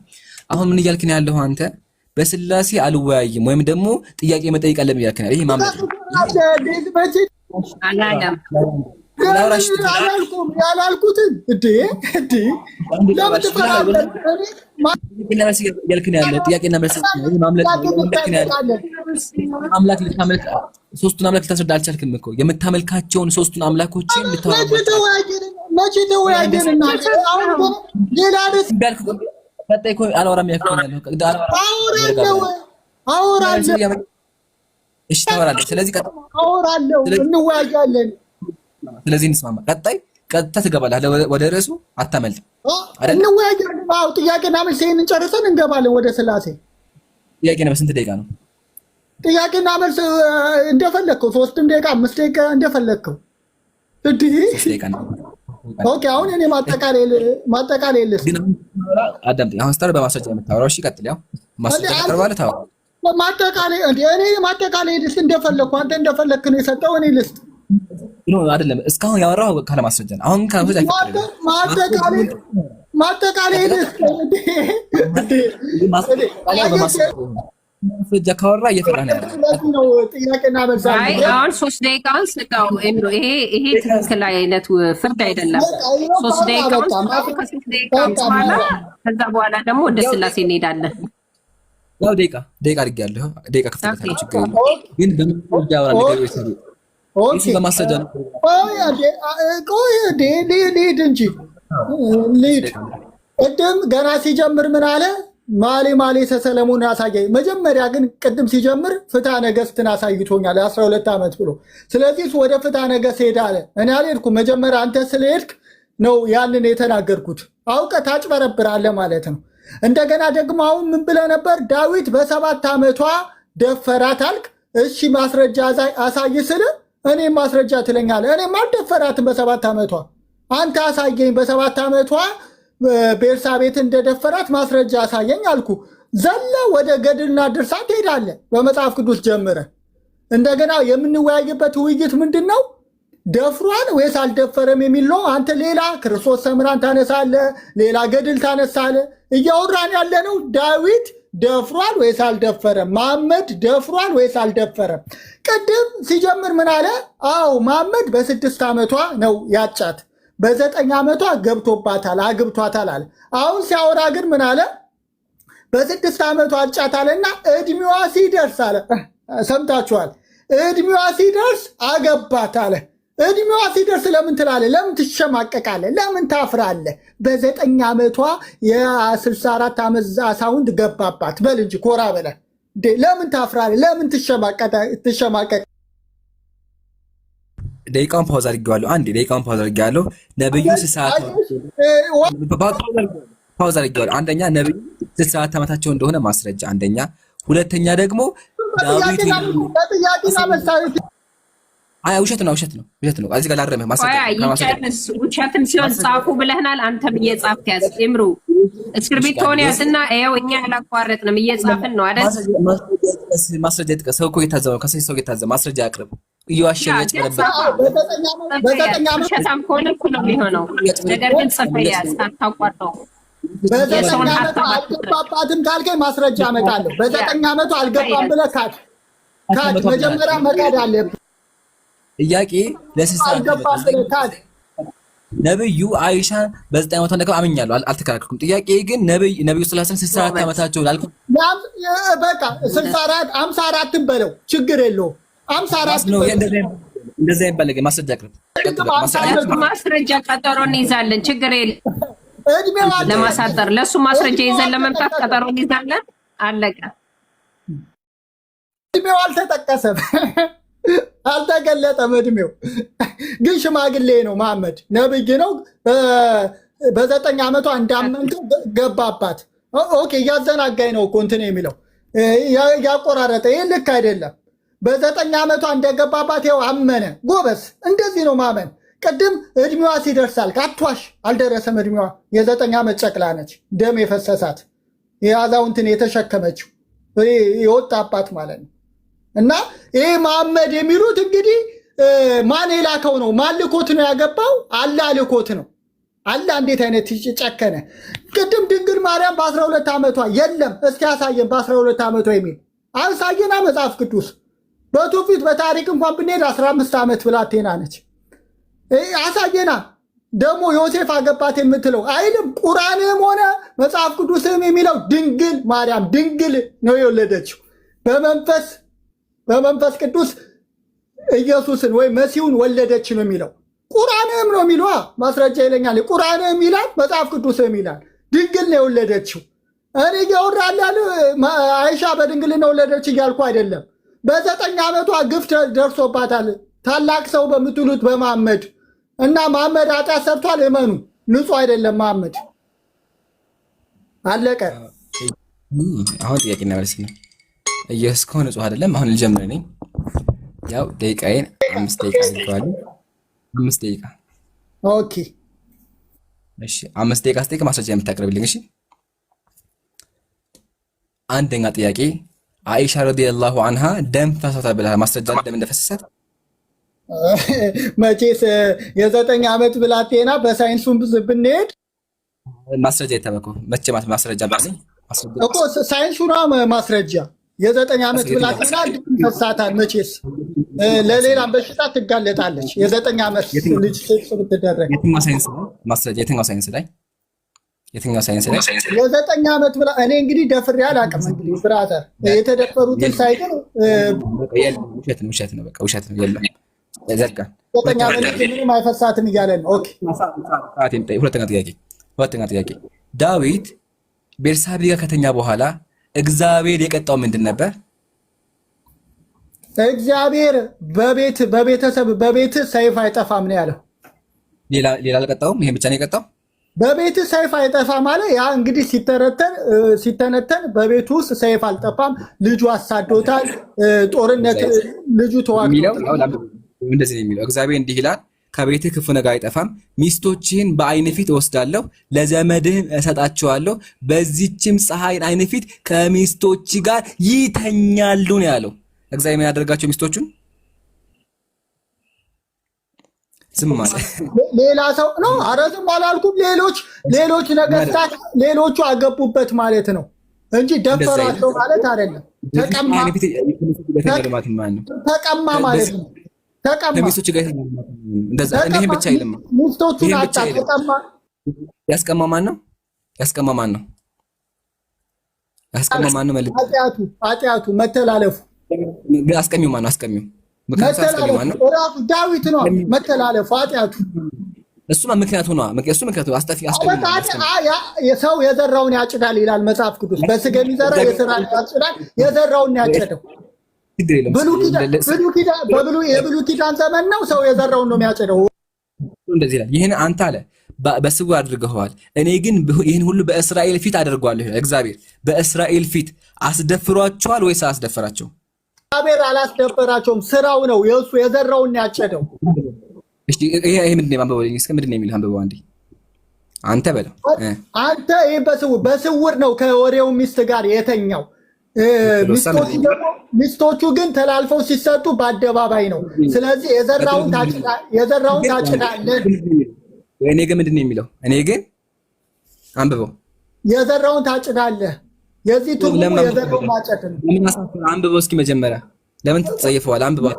ለምንድን ነው እግዚአብሔር አሳልፎ የሰጠው? ንገረኝ፣ ምክንያቱም ንገረኝ። ለምንድን ነው የእግዚአብሔርን ቃል ማንበብ አፈረ? ወላሂ አፈረ። አንብበው እስኪ። አላፍርም፣ ያነበብኩልህ እኮ። አንተ ይህንም በስውር አድርገዋል፣ እኔ ግን ይህንም በእስራኤል ሁሉ ፊት አለ። እኔም ነገርኩ። ዳዊት ከወሮ ሚስት ጋር በድብቅ ነው የተኛው። ኃጢአትን ጨርሰህ አንብበው። ጨርሰህ አንብበው። አነበብኩት እኮ። ብራስ ደግሜ ላንብብልህ። አንተ ይህንን በስውር አድርገዋልና እኔ ግን ይህንን በእስራኤል ሁሉ ፊትና በፀሐይ ፊት አደርገዋለሁ። ስለዚህ እግዚአብሔር አድራጊው ማን ነው? አደርገዋለሁ ያለው ማን ነው? የተደረገበት ምክንያቱ ዳዊት ነው። መተላለፉ አልጠየኩም። አደርገዋለሁ ያለው ማን ነው? አልጠየቀኝም። መጽሐፍ ቅዱስ እንደዛ ነው የሚፈተዋ። ሰው የዘራውን ነው የሚያጭድ። እኔ ቆይ ለእምሩ ልጠይቀው። ቆይ ከሚያከራክር አንዴ መታገያ አደርገዋለሁ ያለው ማን ነው? አንዴ ብቻ ተቆርጭ። አደርገዋለሁ ያለው ማን ነው? እየጨረስክ ነው። ኦኬ። አደርገዋለሁ ያለው ማን ነው? እየመለስክ አደርገዋለሁ መልስልኝ። ማን ነው? ሰው የዘራው ለኃጢአቱ ዋጋን ትከፍላለህ አለ። ገባኝ። እሱ ገባኝ። እሺ ገብቶኛል። አመሰግናለሁ። በቃ እሱ ከገባ ዋናው እኮ ለኃጢአቱ ዋጋውን ከፈለ። አደርገዋለሁ እየተናገረ ያለው ማን ነው? እዚህ ጋር እያወራ ያለው ማን ነው? የተደረገበት ምክንያት ዳዊት ነው የምልህ። ዳዊት ባይበድል ኑሮ ሚስቶቹ ተላልፈው አይሰጡም ነበር። እሱ ገባኝ። ገብቶኛል። አመሰግናለሁ። ዳዊት ነው። ለምሳሌ የሆነ በደል ስትበድል ማለት የሸሸነ አትፍራ። እሱ ገብቶኛል። ጥያቄ እዚህ ጋር አደርገዋለሁ እየተናገረ ያለው ማን ነው? እዚህ ጋር እየተናገረ ያለው ማን ነው? እዚህ ጋር አላለቀም። ደቂቃ አላለቀም። አትፍራ። ደቂቃ አደርገዋለሁ ያለው ማን ነው? እየተናገረ እዚህ ጋር ማን ነው? መልስልኝ። የዘራውን ያጭዳል። ገባኝ። አይሰማም እንዴ? እሱ ገብቶኛል። አትድጋም። ዝም ቃል ማድረግ መልሳለሁ። ቃል መዳገሙን ተወውና እዚህ ጋር እየተናገረ ያለው ማን ነው? እግዚአብሔር ያለ በደል አንተ ምንም አያደርግም። ሳትበድል አንተ ምንም አያደርግም። ገባኝ። ጥያቄ እዚህ ጋር እየተናገረ አንተ ሳትበድል ምንም አንተ ላይ ክፉ እንዲሆንብህ አያደርግም። ስትበድል ግን የበደልከው። እሺ ምንድን ነው የሚለው? እዚህ ጋር አንብብልኝ። እግዚአብሔር እንዲህ ይላል። አላሁ አክበር። ያ ጀማ አጨብጭቡ። ሲፈራው የነበረውን አመነው። አያቸው። ይሄን ያልኳችሁ እግዚአብሔር የሚለውን መናገር ከብዶት ነበረ፣ ግን እነዚህ ንጹሃን ሴቶችን ደማቸው እየፈሰሰ አሰልፎ ያደፈራቸው እግዚአብሔር ነው። እሱ እንኳን መናገር ቢከብዱ ሳያስበው አስነበብኩት። አያቸው። አስነበብኩት፣ ሳያስበው እንዲያነብ አደረግኩት። አስደፋሪው ማን? ያው እግዚአብሔር እንዲህ ይላል እኮ ነው የሚለው። እግዚአብሔር እንዲህ ይላል ማለት አደርገዋለሁ። ቀጥሎ አደርገዋለሁ እየተናገረ እግዚአብሔር ነው።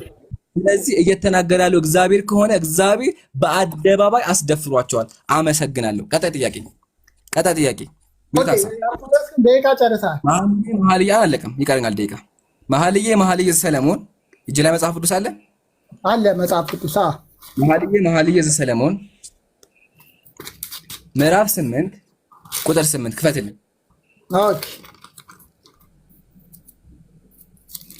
ቶሎ በል። ኦኬ የከፈትኩት ነው። ኦኬ ምዕራፍ 8 ቁጥር ስንት? ቁጥር 8 አንብበው። ኦኬ ቁጥር 8 እሺ ላንብብል። እንዲህ ይላል፣ እኛ ሰው የቤቱን ሀብት ሁሉ ስለ ፍቅር ቢሰጥ ፈጽሞ ይንቁታል።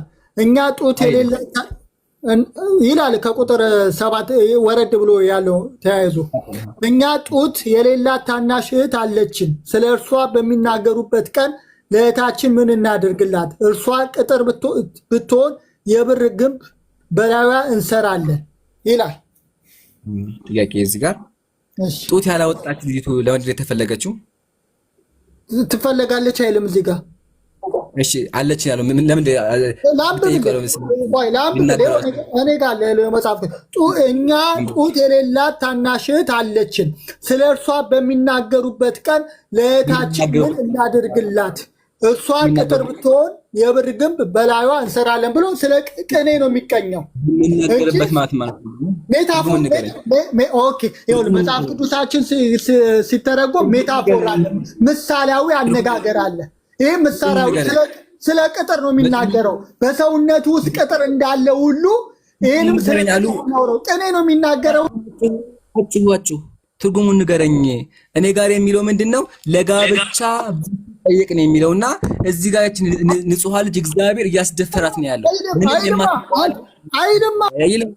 ያው ይላል ለጋብቻ ብትጠይቅ ይላል አታጭበርብ ይላል። ያው ሁላችሁም ተመልከቱ። ለጋብቻ ነው ለጋብቻ እግዚአብሔር ምንም የማታቆናችን ጨቅላ ልጅ ምን እያደረጋት ነው ያለው? እያስደፈራ እያጋባት ነው ያለው። ምንም አታቀጡት የላትም። አያችሁ አይደለ? አሁን ጥያቄያችን በሚናገሩበት ቀን ሲል መናገር ትርጉሙ ምንድነው? መልስልኝ። እግዚአብሔር ለምንድነው ምንም የሚያውቁ ንጹሃን ሴቶችን በአደባባይ የሚያስደፍራቸው?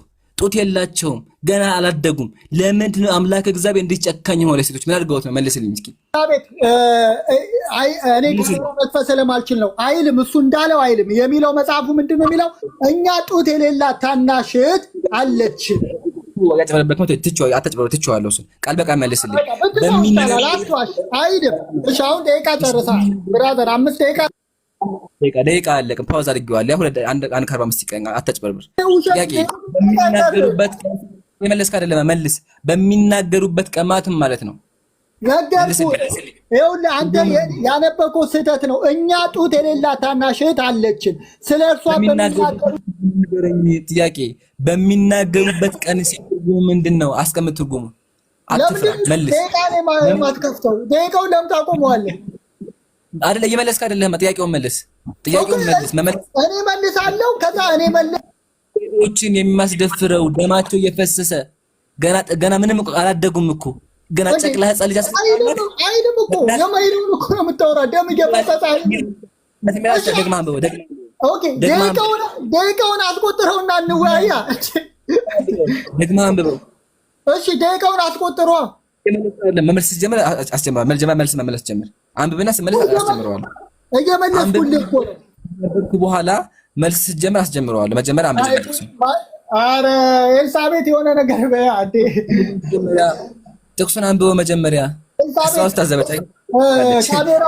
በካሜራው አሳይው ጥቅሱን። መጀመሪያ ጥቅሱን አንብበው። ኦኬ እኔ እያነበብኩልህ እኮ ነው ብራዘር። ይኸው እሺ ማይኩን አትዝጋው። እንደዚህ ይላል። እሺ ላንብበው። እኛ ጡት የሌላት ታናሽ እህት አለችን፣ ስለ እርሷ በሚናገሩበት ቀን ለእህታችን ምን እናድርግላት ይልና ጥያቄ ምልክት። እርሷ ቅጥር ብትሆን የብር ግንብ በላዩዋ እንሰራለን፣ ደጅም ብትሆን በዝግባ ሳንቃ እንንከባከባታለን። እኔ ቅጥር ነኝ፣ ጡቶቼን እንደ ግንብ ናቸው። እሺ እዚህ በሚናገሩበት ሲል ምን ማለት ፈልገው ነው ትርጉሙ? ኦኬ ይሄ መጽሐፍ ቅዱስ ክፍል ሜታፎር አገላለጽ ነው፣ ምሳሌያዊ አነጋገር ነው። ምሳሌያዊ አነጋገር ስለሆነ ከቁጥር 1 ጀምሮ ምዕራፍ 8 ምሳሌ እንደሆነ ማስረጃ ያቺ የተደፈረችው ሕፃን ልጅ ምሳሌ እንደሆነ ማስረጃ ነው። እግዚአብሔር ታላ የላትም ታገባለች ያለው ጥያቄያችን ምሳሌ እንደሆነ ማስረጃ እንዴ ነው የምንዋየው? እኔ እኮ መልስ እኮ ነው። ለምንድን ነው ደቂቃውን የማታስኬደው? ደቂቃውን ለምን አታስኬደው? አያሽ ለማለት መጠየቅ አልፈለገም። ብልጥ ነው ብልጥ ነው። እኔ ግን አደግ አስጀምረው መልስ አስጀምረው ምሳሌ እንደሆነ ስለ ስላሴ መወያየት አልፈለገም። አስጀምረዋለሁ ልዋጭ አታጨምረው። ያው አስጀምረዋለሁ ማባኩታችሁ አስጀምረዋል። ኦኬ እንደሆነ ኦኬ ሰው የቤቱን ሀብት ሁሉ ስለ ፍቅር ቢሰጥ ምን ይንቁታል እያለ ስለ ሜታፎር አገላለጽ ነው። ስለ ቅጥር ማጠር እያወራ በዙሪያ ስላለ ምሳሌ እንደሆነ ማስረጃ አፍህ አያያዝ ምሳሌ እንደሆነ ማስረጃ አቅርብ። ይሄን እኮ መጽሐፍ ቅዱስን የምንቀበለው ነው እኮ ትርጉሙን የምንቀበለው መጽሐፍ ቅዱስ አባ ይበቃው ተምሩ መምህር ወላሂ ማስረጃ ሜታፎር ይገባል። ሜታፎር አገላለጽ ሲባል ይገባል። ሜታፎር ማስረጃ ግን ነው ታውቃለህ? ያቀርቡልኝ አውቃለሁ። አዎ ምሳሌያዊ ማለት ነው። ምሳሌ እንደሆነ ማስረጃ ምን ማለት ነው? ምሳሌውን ምሳሌያዊ እንደሆነ ማስረጃ የምትለው ምን ማለት ነው? ምሳሌውን እንደ ምሳሌያዊ የምትለው አይልማ የሚለው ምንድነው? ጡት የላትም ስታገባ ምን እናርግላት ነው የሚለው። ይሄ ቃል ምሳሌ እንደሆነ ማስረጃ ነው። ያቺ ልጅ ሕፃን ናት፣ ምንም አታውቅም፣ ሲደፍራት እናርግላት ነው የሚለው። በቃ ማስረጃ የለም። ተቀጣለ ደቂቃውን ክፈቱ፣ አታምልጥ። ስታገባ ይል መጽሐፉ አንተ እኮ እሺ፣ ስታገባ የሚለው በቃ ማስረጃ የለም። አሁን ቀጣ ጥያቄ ዳዊት የኦሪዮን ሚስት ለማግባት ምንድን ነው ያደረገው? ሶሪ የሳኦልን ሚስት ለማግባት ዳዊት ምንድን ነው ያደረገው? መልሶልኝ።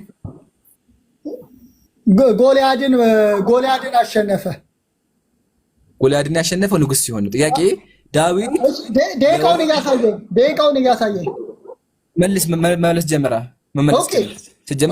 ጎልያድን ድል ነሳ በፍልስጤም።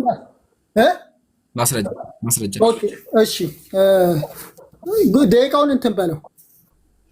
ፓውዝ አድርጌዋለሁ። ማስረጃ ይዘን ኦኬ።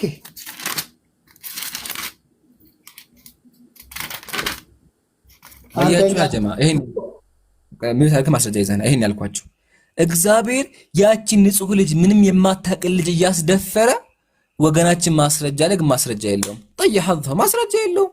ይሄ ነው እንግዲህ መምህራቸው። ተመልከቱ፣ መምህር ተብሏል፣ ግን ምንም ማለት ማስረጃ ሊያቀርብ አልቻለም። ጀስት በቃ ጩኸት ብቻ ካለ ማስረጃ ማውራት። ምሳሌ ያለ የለም ምሳሌ እንደሆነ ግን በማያሻማ ቃል መኃልየ ላይ እግዚአብሔር ንጹህቱን ልጅ እንድትደፈር አድርጓል። ይሄ ነው መጽሐፍ ቅዱስ መምህር። ስለዚህ ባኮት ሌላ ጊዜ ምን ያድርጉ? ቀስ ብሎ ተቀምጠው መጽሐፍ ቅዱስ አያወራም። መኃልየ ላይ ስለመደፈር አያወራም። ማስረጃ ዳዊት የኦሪዮን ሚስት ጎልያድን ገል እንደሆነ ማስረጃ አቅርቡልኝ። የኦሪዮን ሚስት ነው እንዴ ያልከው? የሳውል ልጅ እኮ ነው ያልከው እንዴ? ሐሳብን ትቀይራለህ እንዴ? ማረቀ የሳውል አጭሁ መምህር ይቅርታ፣ ረጋ በሉ እሺ። አያችሁ ውሃ ያዙ፣ ረጋ በሉ ያለ መምህር ማስረጃ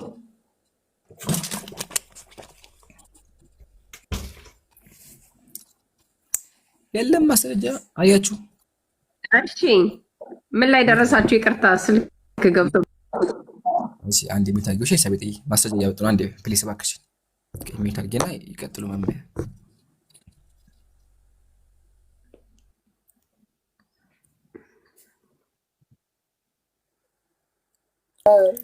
ጎልያድን ድል ነስቶ ነው ያገባት። ማስረጃ ታሪካለሁ። መምህሮቹ እንደዚህ ማስረጃ ማውጣት ከቻሉ፣ እንደዚህ ከተረበሹ፣ እንደዚህ ከተንቦዣቦዡ ቄሶቹ ይመጡ ደግሞ አስቡት። ይሄ መምህር ተብሏል፣ ግን ማስረጃ ማውጣት አልቻለም። ወላሂ ይሁት እንግዲህ እስካሁን አንድ ደቂቃ አለፈው፣ ማስረጃ ሊያቀርብ አልቻለም። ማስረጃ ማቅረብ ሹፉ፣ እንጠብቃለን ማስረጃ እስከሚያቀርብ ድረስ። ጥያቄያችን ዳዊት የሳኦልን ልጅ ያገባው ጎልያድን ገሎ እንደሆነ ማስረጃ መቼም ቃል ልግባላችሁ፣ መቼም ሊያቀርባችሁ የለም። መጽሐፍ እንደዚህ የሚል የለም። እንጠብቃለን እስከሚመጣ ድረስ። ወይ መምህር እዛው ተከብሮ ቢቀመጡ ይሻል ነበር። ከዚህ በኋላ በኤሳ ጥራት አታከብራችሁን። በቃ ወይ መምህር እሱ ፖለቲካ አንተ ተናግሬያለሁ እኮ አይደለ እንዴ? እኔ ጋር ይጠይባላ መምህሮችን እኮ ማስረጃ እያንዳንዷ ነገር ይቀርብልሃል ብያለሁ እኮ ተናግሬያለሁ አይደል እንዴ? ልብ ይልህም የአሁኑ መምህር ምንም አይነት ማስረጃ ማቅረብ እኮ አልቻለም። ኤልሳቤጥ የራሱ ነው። እኔ ጋር ግን መወዳደር ከፈለግ ና በቤቴ ልብ ካለ እኔ በቤት ኤልሳቤጥ ካደቻቸው መምህር ና በቤቴ ያለ ፕሮግራም ግን አሁን ለአንተ ስል ከፍታለሁ ቤት አሁኑኑ ራሱ መምጣት ትችላለህ። አሁኑኑ አባቶች ጠርቼ መልስ ይመልሱላል። ይኸው አዘጋጅቻለሁ ራሱ ደዋዊ። ኦኬ ጎልያድን ድል ነስቶ አገባ ብያለሁ። አንተ የፈለከውን ብለህ አቅርብ። ማስረጃ መጣ። እንደዛ የለም። እንጠብቃለን። ማስረጃ መጣ። አንደኛ ማስረጃ አምጣ እንዳልክበት አለቅህም ወላሂ አለቅህም። ጎልያድን ድል ነስቶ የሳኦልን ልጅ አገባ አልኩ። አንተ አይደለም ካልክ ደግሞ ሌላ አቅርብ። እኔ መለስኩልህ። በቃ ማስረጃ ይፈልግታ ማስረጃ አቅርብልኝ። ማስረጃ ካላቀረብ አልተውም። አይታችሁ ከሆነ ግን ኤልሳቤጥ ራሱ እሱ የራሱን ያቀረበው ከዚህ በኋላ ሌላ መምህር አመጣልሃለሁ አለች። ማሻአላህ። ስለዚህ አላመጣም በቤትሽ አመጣለሁ። በቤቴና እያለችን ያለችው መምህር አይደለህም ተብለሃል። መምህር አይደለህም እያለችን ያለችው አያ መምህር አይደለህም ተብለሃል። ተመልከት ይሄን ማለት እጹብ ድንቅ ነው ራሱ ሚስጥሩ። በዚህ አጋጣሚ ርቻለሁ በቤቴ ነው። አንዴ ፕሊዝ አንዴ አንቺ ታወራሽ ቆይ መጀመሪያ ሰባት ጋር አንዴ ታወራላታ ውይይቱ አለቅም። ስብሐት ለቀ ቤልሳቤት እንጂ ይጨርሳ እንዴ ስብሐት ለቀ ከዛ ታወራለሽ። መምህርሽ አውራ። መምህርሽ ማስረጃ የለ ወይሽ አይደለ? መምህር በሻምጥተሽ ምንም ሊያወራ አልቻለም ካለ ማስረጃ አንዴ አላመጣም። አንዴ ወይ አንዴ እንጨርሳ መጀመሪያ ከሱ እኔ አክብሬ እየጠየቅኩኝ ነው። አንዴ ስጠኝ። አንተማ ስታድግ ተወያይ እኮ አይደለሽም ቤልሳቤት አይደለም ግን አንዴ ኢንቫይት ላርጋቸው እዚህ ጋር ያሉ ህዝቦችን አንዴ ፕሊስ። ከዛ ታወራለህ። ውይይቱ ለቃ እንዴ በአላህ እንዴ ምን ነካሽ? ከውይይቱ በኋላ ታወራሽ። ውይይቱ አንዴ መጀመሪያ ለቃ እባክሽን። እሺ ውይይቱ ለቃ እንዴ ተባረኪ ያ ጀማዓት الخير። አያችኋ መምህሩ ምንም አይነት ማስረጃ የለውም። መሐልዬ ላይ እግዚአብሔር ህፃን ልጆችን እንደሚያስደፍር አምኖ ቀጥሎ ደግሞ ዳዊት የሳኦል ሚስት ያገባው ሰው ገለኑ አለ። ግን ማስረጃ የለው። ጎልያድን ገለኑ እንደሆነ ማስረጃ አላቀረበም። እስካሁን እየፈለገ ነው ያለው የለውም በቃ። ስለዚህ ስብሐት ለከ ምን መክራህ ያው ላምብልህ ችግር የለውም። አንደኛ ሳሙኤል ምዕራፍ 17 ወይ ከፍተዋል። ቆይ አንዴ ረጋ ብሎ ይከፈት። ማሻአላ ከ5 ደቂቃ በኋላ ሞክረዋል። እሺ አንደኛ ሳሙኤል ደቂቃውን ክፈቷ እንዴ አቁመው ነው እንዴ የአንተ 5 ደቂቃ ያልቀር እንዴ ማን ቁጥሩን ንገረኝ። አንደኛ ሳሙኤል ቁጥሩን ንገረኝ። አንደኛ ሳሙኤል ቁጥሩን ንገረኝ። ቁጥሩን ንገረኝ እንዴ አንደኛ ሳሙኤል እየላኩልህ እንዴ ገና ላኩልህም እየጠበቅህ እስከሚልኩልህ 5 ደቂቃ ቆሞልህ ማይኩን እየዘጋ ተናገር ትለኛለህ። ምዕራፍ 17 ቁጥር 27 ጀምሮ በቃ ጎበስ አሁን አንብብልኛ ከፍቼዋለሁ። ይህንን ለቆሙ ሰዎች ይህ ፍልስጤማዊ ለሚገድል ከእስራኤል ተግዳሮን ለሚያርቅ ሰው ምን ይደረግለታል? የሕያው አምላክ ጭፍሮች የሚገዳደር ያልተገረዘ ፍልስጤማዊ ክፈቷ። ደቂቃውን ካልተከፈትከው ኦኬ ክፈቱ። መጀመሪያ ጥቅሱ እንደዛ አይልም። እያዋሸን ያለው አታጭበርብረዋል። እንደዛ አይልም። ህዝቡ ምን የሚለው ቁጥር 27 እንደዛ አይልም። ቁጥር 27 ህዝቡ ነው የሚለው። መምህር ባኩትን አጭበርብሩ ባኩትን ብያቸዋለሁ። ወላሂ እንደዛ አይልም። ያከፍቸዋለሁ። ሚዩት አድርገዋላ። ክፈትለት። ሚዩት እያረከፈ ነው አንተ አውራ የምትለው ከፍቸዋለሁ እኮ 27 ከፍቸዋለሁ። አይታይም? ከፍቸዋለሁ እኮ ታዲያ ይኸውልህ አንደኛ ሳሙኤል ምዕራፍ 17 ከቁጥር 27 ጀምሮ ታሪኩን ማንበብ ትችላለህ።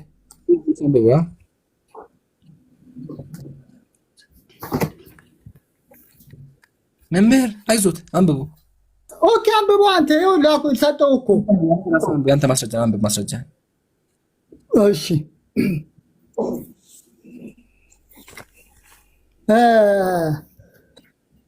ለሕዝቡም ምን አለ ዳዊት? ለሚገድል ከእስራኤል ተግዳሮትን ለሚያርቅ ሰው ምን ይደረግለታል? የሕያው አምላክ ጭፍሮች የሚገዳደር ያልተገረዘ ፍልስጤማዊ ማን ነው ብሎ ተናገራቸው። ሕዝቡም ለሚገድል ሰው እንዲደረግለታል ብለው እንደ ቀድሞ መለሱለት። ምንድነው ለሚገድል ሰው ምንድነው የሚደረግለት? የንጉስ የዳዊትን ልጅ የሳኦልን ልጅ ያገባል።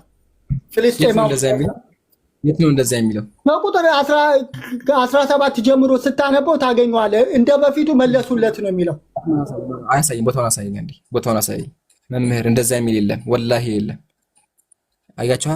ሚውት አድርግ፣ አንሳ፣ አታጭበርብር። የት ነው እንደዛ የሚለው? አሳየኝ። የለም ማስረጃ ብያችኋለሁ እኮ። አያቅርም ማስረጃ፣ ወሬ ብቻ ነው። ተጨነቅ አይደለ? ይጨንቃል። ወላሂ ትጨነቃለህ። ወላሂ አሁን ሚውት አድርገው ራሱን ያጀማ። እኔ ሚውት አላደረኩትም። ጨነቃቸው መምህር። እንደዛ የሚል የለማ። ታዘቡ። እንደዚህ ናቸው መምህሮች። በእንደዚህ አይነት መቄሱ ራሱ በቃ ተስፋ የለውም። አታወርደኝ ነው ወላሂ። አላህ ይጠብቃችሁ መምህር። እኔ ግን በሆን መሰለኝ የማደርገው አንተ ቦታ ላይ ብሆን እወጣና አርፍ ይማር ነበረ፣ ቁጭ ብዬ ይማር ነበር። ስለዚህ አንተ የመከረ ነገር ምንድነው? እባክህ አንተም ሌላ ጊዜ ቄሶችን አሰልፋቸው ይዛና ቁጭ ብላችሁ ከኔ ተማሩ። እኔ በደንብ አድርጌ አስተምራችኋለሁ ኢንሻአላህ። መጽሐፎች ገዝቻለሁ። 5 መጽሐፍ ቅዱስ አለኝ። ይገርመኛል እኮ አንዳንዴ 5 መጽሐፍ ቅዱስ አለ። ይሄኛው ላንቺ፣ ይሄኛው ለመምህር፣ ይሄኛው ለቄሱ፣ ይሄኛው ደግሞ ለአንዱ ሰጥና ቁጭ ብዬ አስተምራችኋለሁ። ለኔ ይሄ ይበቃኛል። ሌላውን ትወስዳላችሁ እናንተ። ከዛ ቁጭ ብዬ አስተምራችኋለሁ። በዚህ አጋጣሚ በነገራችን ላይ ወሬ ብቻ አታውራ። አሁን እሱን አድርስ እባክሽ ሚውታይ። ቆይ በኋላ ታለሽ በኋላ መጀመሪያ የዚህ መምህር ጉዳይ ነው። ላነብልህ ነው። አንድ እዚህ በቃ አሁን ላነብልህ ነው። አሁን ያልቃል። 1 ደቂቃ ወደ እኔ ጥያቄ አታመልጣትም። እኔ እጠይቃለሁ። እኔ ምንድነው ያልኩት? አልዋሸሁም። ዋሽቷል ወላሂ። ማይኩን አትዝጋ። አግኝቼዋለሁ፣ ጥቅሱን አግኝቼዋለሁ። ማይክ አትዝጋ። ምንድነው ያልኩት? ኤልሳቤጥ ልጁን ይድርለታል አይደል ያልኩት? አነባለሁ፣ ቃሉን አነባለሁ። ይኸው እሺ፣ እንደዚህ ይላል። ዳዊትም ሰማ፣ የእስራኤልም ሰዎች ሁሉ ሰውየውን ባየ ጊዜ እጅግ ፈርተው ከእሱ ጋር ሸሹ። ወደ ስንት ነው የምታነበው? ምዕራፍ 17 ቁጥር 24 ጀምሮ አንብበው። 24 ነው ያልከው? አዎ ከ24 ጀምሮ አንብበው። ምን የምታነበው ቦታውን ንገረኝ አንተ። ኦኬ ይኸው ምዕራፍ 17 ከቁጥር 24 ጀምሮ አንብበው። ደወሪ ብራዘር ደወሪ። ጥቅስ እኮ ማግኘት እኮ ምንም ችግር የለውም። እሺ ደቂቃውን አስከፍተው። መልሱን ይገመላል። ብሎ አስከፍት። እሺ ቅድም ውሸታም ብሎ ነበር። ይሄ ውሸታም አይልም አላለም? ይሄ እስኪ አይልም። እሺ አሁን ማን እንደሚያፈርና እሺ ዳዊትም ሰማ፣ የጌት ሰው ከፍልስጤሞች ወጣ፣ የተናገረውንም ቃል ተናገረ። ዳዊትም ሰማ፣ የእስራኤል ሰዎች ሁሉ ሰውየው ባዩ ጊዜ እጅግ ፈርተው ከእርሱ ሸሹ። የእስራኤልም ሰዎች ይህን የወጣውን ሰው አያችሁት? በእውነት እስራኤል ሊገዳደር ወጣ። የሚገድለውም ሰው ምን ይደረግለታል? ቁጥር 5 የሚገድለውም ሰው ንጉሥ እጅግ ባለጠጋ ያደርገዋል፣ ልጁንም ይድርለታል። አነበብከው? አትሸማቀቅ። አይዞ ብራዘር፣ ልጁንም ይድርለታል። ውሸቴን ላሳይቅ። መልሻለሁ። አሁን ደቂቃውን አስጀምረው። ለምን ታቆመዋለህ? ጠየቅኝ። የገደለ ልጁን ይድርለታል። አሁን እኔ ነው የምጠይቅህ።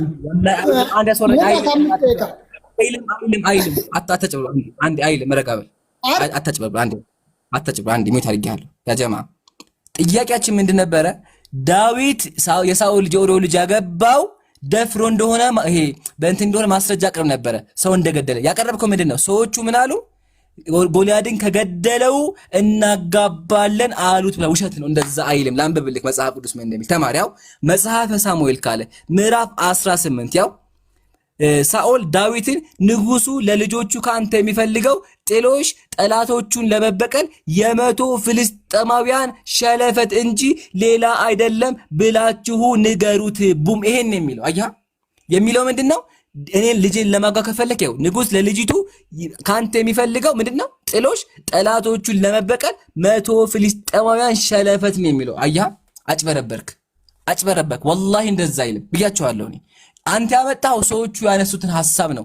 ዋናው ግን በመጽሐፍ ቅዱስ መጽሐፈ ሳሙኤል ቀዳማዊ ምዕራፍ 18 መሰረት ዳዊት የሳኦል ሚስት ያገባው 100 ፍልስጤማውያን ሸለፈታቸውን ቆርጦ ነው። ደግሜ ላሳይ፣ ትልቁ ያውኝ ላሳይ ካላመንክ ማለት ነው። አያ ስትታጭበረበር እንደዚህ አድርገን እናጋልጣለን። እባካችሁ ሙስሊም ፊት መታችሁ ለማጭበርበር አትሞክሩ።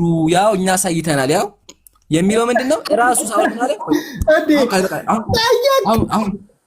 አሁን ውሸት ተጋለሁ። ቃል በቃል ነው። ደቂቃ ይቀራል። አትፍራ። ስለዚህ አትዝጋው። ይሄው አነብልሃለሁ። አትዝጋ። ኦኬ። ሳኦልም ዳዊት በፍልስጤማውያን እጅ ይጥለው ዘንድ አስቦ የንጉሥ ጠላቶች ይበቀል ዘንድ 100 ፍልስጤማውያን ሸለፈት በቀር ንጉሥ ጫማ አይሻም። ብላችሁ ለዳዊት ንገሩት አላቸው። ማጫ አይሻም ብላችሁ ለዳዊት ንገሩት አላቸው። የሳኦልን ባሪያዎች ይህ ቃል ለዳዊት ንገሩት፣ ለንጉሱም አማች ይሆን ዘንድ ዳዊት ደስ አሰኘው። ዳዊትና ሰዎቹም ተነስተው ሄዱ፣ ከፍልስጥኤማውያን 100 ሰዎች ገደሉት። ዳዊትም ለንጉሱ አማች ይሆን ዘንድ ተለባቸው። በቃ ጀግና ሰምታችሁ አይደለ ጀማ? ማጫ የፈለገው 200 ሳኦልም ልጁን ሜልኮልን ዳረ። ይሄን ያልኳችሁ። ስለዚህ ሜልኮልን ዳረለት። ማሻአላ ያገባው ምንድነው? 200 ወንዶችን ቆርጦ ነው፣ ብልታቸውን ቆርጦ። ማሻአላ። ስለዚህ ወገናችን ስብሐት ያጭበረበርከው በገዛ በእህትህ በኤልሳቤት ተጋልጧል። ኤልሳቤት ሃሌሉያ አመስግኜሻለሁ፣ ቃለ ሕይወት ያሰማል። ሃሌሉያ። ንጉስም ልጁን ይወልድ። ሰምተሃል አይደለ? 25ን እደግምልሃለሁ። 25 ተቀብያለሁ። አግብቷት አላውቃለሁ፣ ግን ያገባት 200 ወንዶችን ገሎ ነው፣ ብልታቸውን ቆርጦ ነው። ወገናችን ደግሞ አልቀበልም ብሎ ነበር መምህርሽ። ግን አንቺ ጀግና ነሽ። መምህርሽን ውሸት እንደሚናገር አረጋግጠሻል። ጀግና ጀግና ጀግና። ይመችሽ። አጨርሻለሁ። አያቸው፣ ይሄን ያልኳችሁ መምህሮቹ ይከብዳቸዋል፣ ግን ደግሞ በቃ ያው በእነዚያ ይወጣል የሚለው። አመሰግናለሁ። አሁን ያጀማት ለከለ አጠቃል ኤልሳቤጥ አይታችሁ ከሆነ መምህር አመጣለሁ ብላ ነበር። መምህርም ስብሐት ለከመቶ ነበር ሊወያይ። ግን መምህር ተብዮቹ ምንም አይነት ነገር ሊያወሩ አይችሉም። ምንም አይነት ማስረጃ የላቸውም። አያችሁ እንደዚህ ትለኛለች። ምን እንደሆነ አላውቅም። እንግዲህ ይሄን ያልኳችሁ መምህር አምጥታም እንደምትለው መምህሩ የሚያወራው ምንም ነገር አያውቅም። ግን በመምህሩ ብቻ ዳዊት ዝሙት እንደሰራ፣ እግዚአብሔር ሴቶችን እንዳስደፈራቸው፣ መጽሐፈ ሳሙኤል ላይ ዝሙት እንደተሰራ፣ ደማቸው እየፈሰሰ አምላካቸው እግዚአብሔር በትላልቅ ሰዎች እንደሚያስደፍራቸው፣ ሕፃን ልጆች ናቸው ግን ደግሞ እግዚአብሔር ምንም ሳያውቁ እንደሚያሰቃያቸው ተምራችኋል። ይሄ ራሱ ትልቅ ነገር ነው፣ ትልቅ ስኬት ነው። ትልቅ ስኬት። እነሱ መጽሐፋቸውን ለመካድ ቢሞክሩም ተሳክቶልናል። የሚገርመው ነገር ግን የመምህሩ ክህደት በገዛ ወገኑ በኤልሳቤጥ ተጋለጠ። ኤልሳቤጥ ራሷ አጋለጠችው። ኤልሳቤጥ አጋለጠችው። ጀግና ናት፣ ወላሂ ጀግና ናት። ለምን? መምህሩ ያገባቸው ሰውን ገለው ነው አለ፣ ግን አይደለም። ዳዊት የኦሪዮም የሳኦል ሚስት ያገባው የወንዶችን ብልት ቆርጦ ነው። እሷን ደግሞ ጀግናት አንብበዋለች። በመጽሐፍ ደረጃ አሳይተናችኋል። ስለዚህ ስብሐትም አንቺም ወገኔ እመክራችኋለሁ። ሚክሮ ምንድነው? እኔ ሁልጊዜ ላይቭ 3 ሰዓት እከፍታለሁ።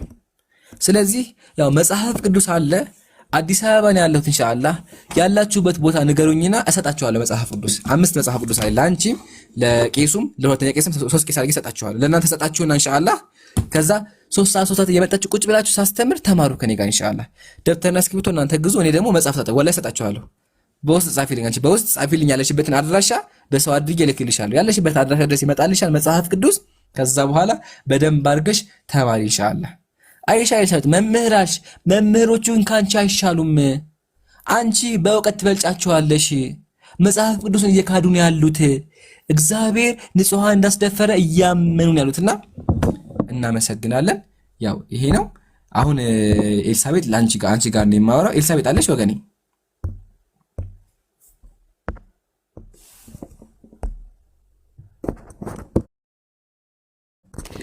ሚዩት አድርገህ ነው የምታወራው። በነገራችን ላይ ያው እንደዚህ ማለት አስረህናል፣ አንቀበልህም። አስረህ ነው የምታወራ ማለት ነው። በነገራችን ላይ መቼም ህዝቡ ይቀበል ዋና ኤልሳቤጥ። አሁን ንገርሽማ፣ ሌላ መምህር አለ?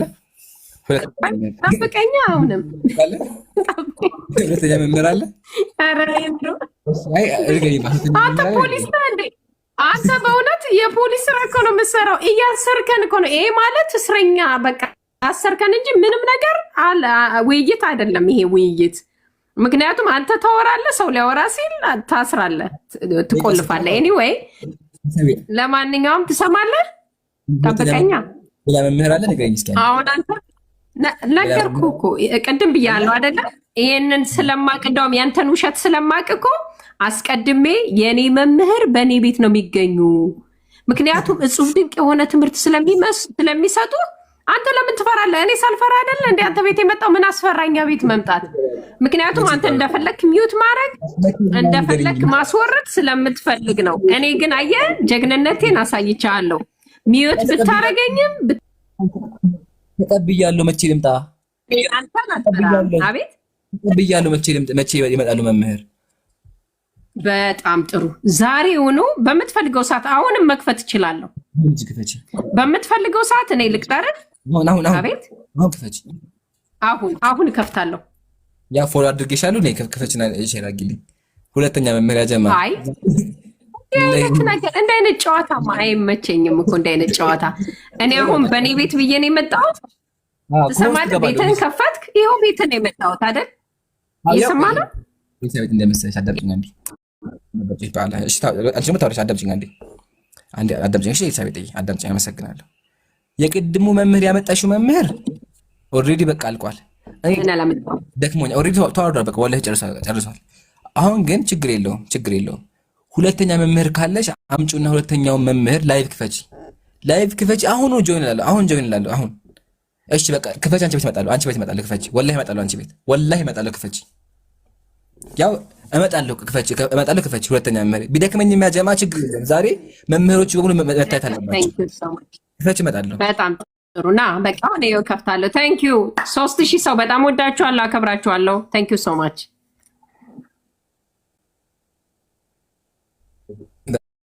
በቃ ያጀማ አሁን ከፍታለሁ ብላ ችግር የለውም።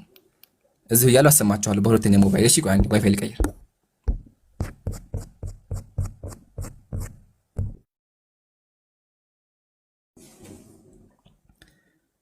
ላላ ከና ሱብሒ ገና ነው ያጀማ። አንሄድም፣ አታስቡ። አንሄድም። እዚህ ሆነን እንትን የምናገላት በሁለተኛ ሞባይል ይገባሉ። አታስቡ። በሁለተኛ ሞባይል ጆይን ብዬ እንወያያለን። እንግዲህ አተኙም እንዴ? በአላህ እናንተ ጀግኖች ናቸው። ወላሂ አላህ ያክብራችሁ፣ አላህ ይቀበላችሁ። መምህሩ ባያውቁም ግን ብዙ ተምራችሁ አይደለ? እኔ የማቆያቸው እንደዚህ ማለት ነው ጀማ። በክርክሩ መሃል ብዙ ነፍሳት ያዳምጣሉ። አሁን እርግጠኛ ነኝ አብዛኛው ክርስቲያን እንቅልፍ አይወስደውም፣ ወላሂ አይወስደውም። ለምን? መምህሩ መጥቶ እንደዚህ ተዋርዶ ከሄደ በጣም የሚያነዳቸው። ስለዚህ ሁለተኛ መምህር እንጠብቃቸዋለን። ስማማ ነበረ። ቆይ ቤተ ኤልሳቤት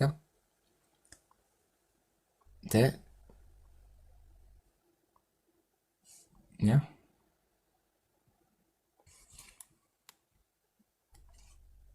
እስቲ ሁላችሁም ሪከርድ አጉሽ። የአሁኑ ደግሞ ሁለተኛ መምህር ነው። ሁለተኛ መምህር ችግር አታስቡ፣ እኔ መፍትሄ አለኝ።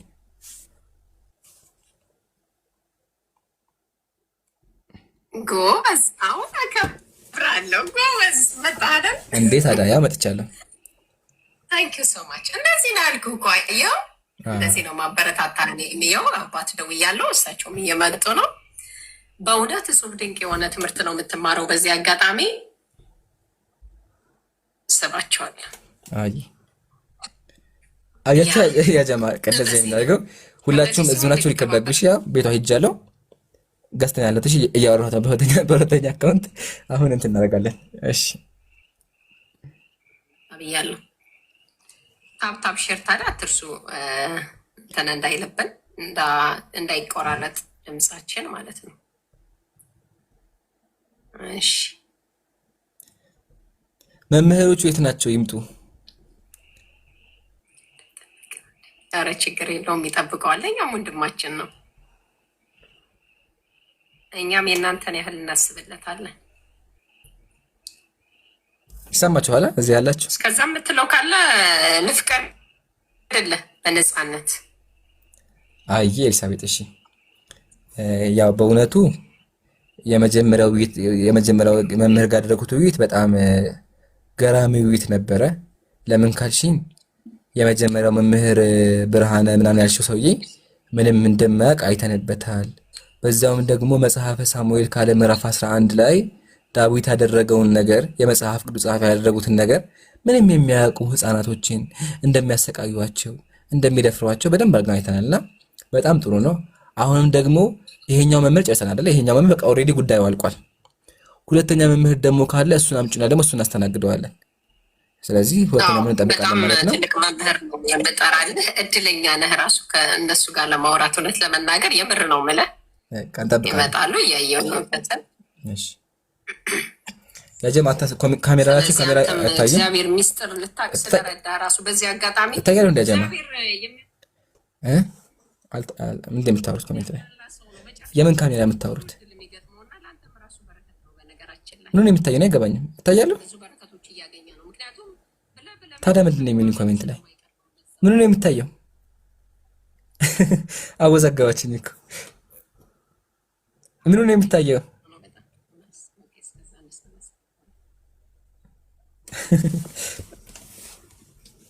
ነገር ኦኬ አይ አታስቡ እኔ እኮ እንትን እጅ አይደለም እንዴ አንድ ነገር ሐሳብ ሰጥሽ ብዬ ነው ሰማላል ልጁ ገባስኪ የሚል ውይይቱን አይተናልና ዚስ ማች የሚባል ሐሳብም የተንሸራሸረበት አይደለም ሚውት እየተደረገ ምንም የተወራ ነገር የለም እኔ አሁን አይ በደቂቃ ነው ያወራው ከይቅርታ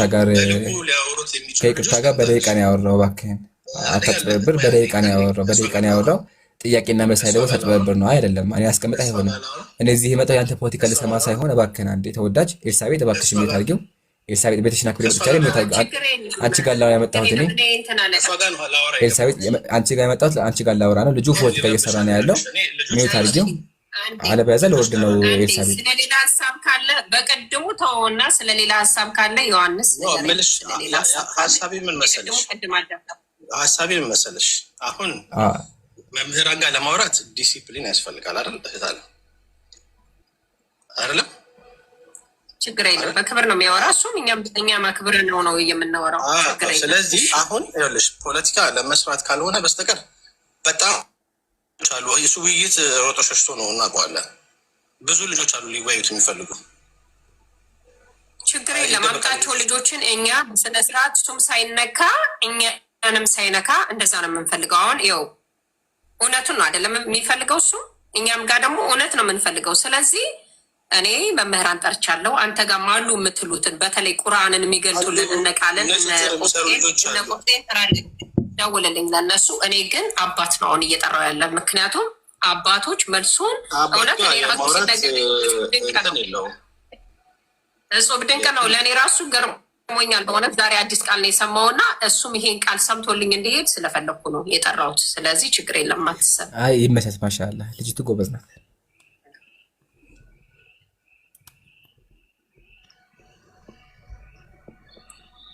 ግን በጣም ብዙ ሰዎች እየመጡ ነው እየደወልኩ ነው ያሳይ ደስ ይለኛል ቤተሰብ ብዙ ሸት ሲዋሽ ነበር ዛሬ ውሸቴ እንዳልሆነ ድምጽ እየሰማሁ ኖ ኧረ እንትኑ ነው የምልሽ ሀሳቡ ነው እሺ አባ እየመጡ ነው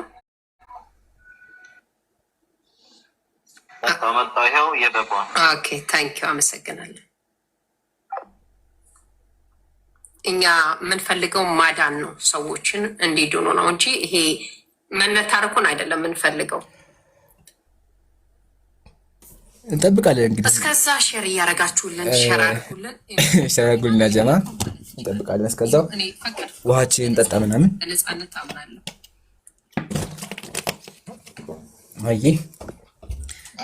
የደከማችሁ ካላችሁ ተኙ እሺ የደከማችሁ ካላችሁ ተኙ መምህሩ ከመጡ እንወያያቸዋለን ግን ሪካርዶች ሪካርድ አድርጉ እሺ መምህር ከመጡ ያሁን የቅዱ መምህር ሪካርድ ተደርጓል ያሁኑ መምህር ካለ ሪካርድ አድርጉ ግን አላችሁ ኮሜንት ላይ ነቃ በሉ ምንድነው ኮሜንቱ በደንብ ተንገታችኋል እንዴ ነቃ በሉ እንስለት ከዛ በኋላ ደግሞ እንመጣለን ወደዛ ይሻላል ዮሐንስ ችግር የለውም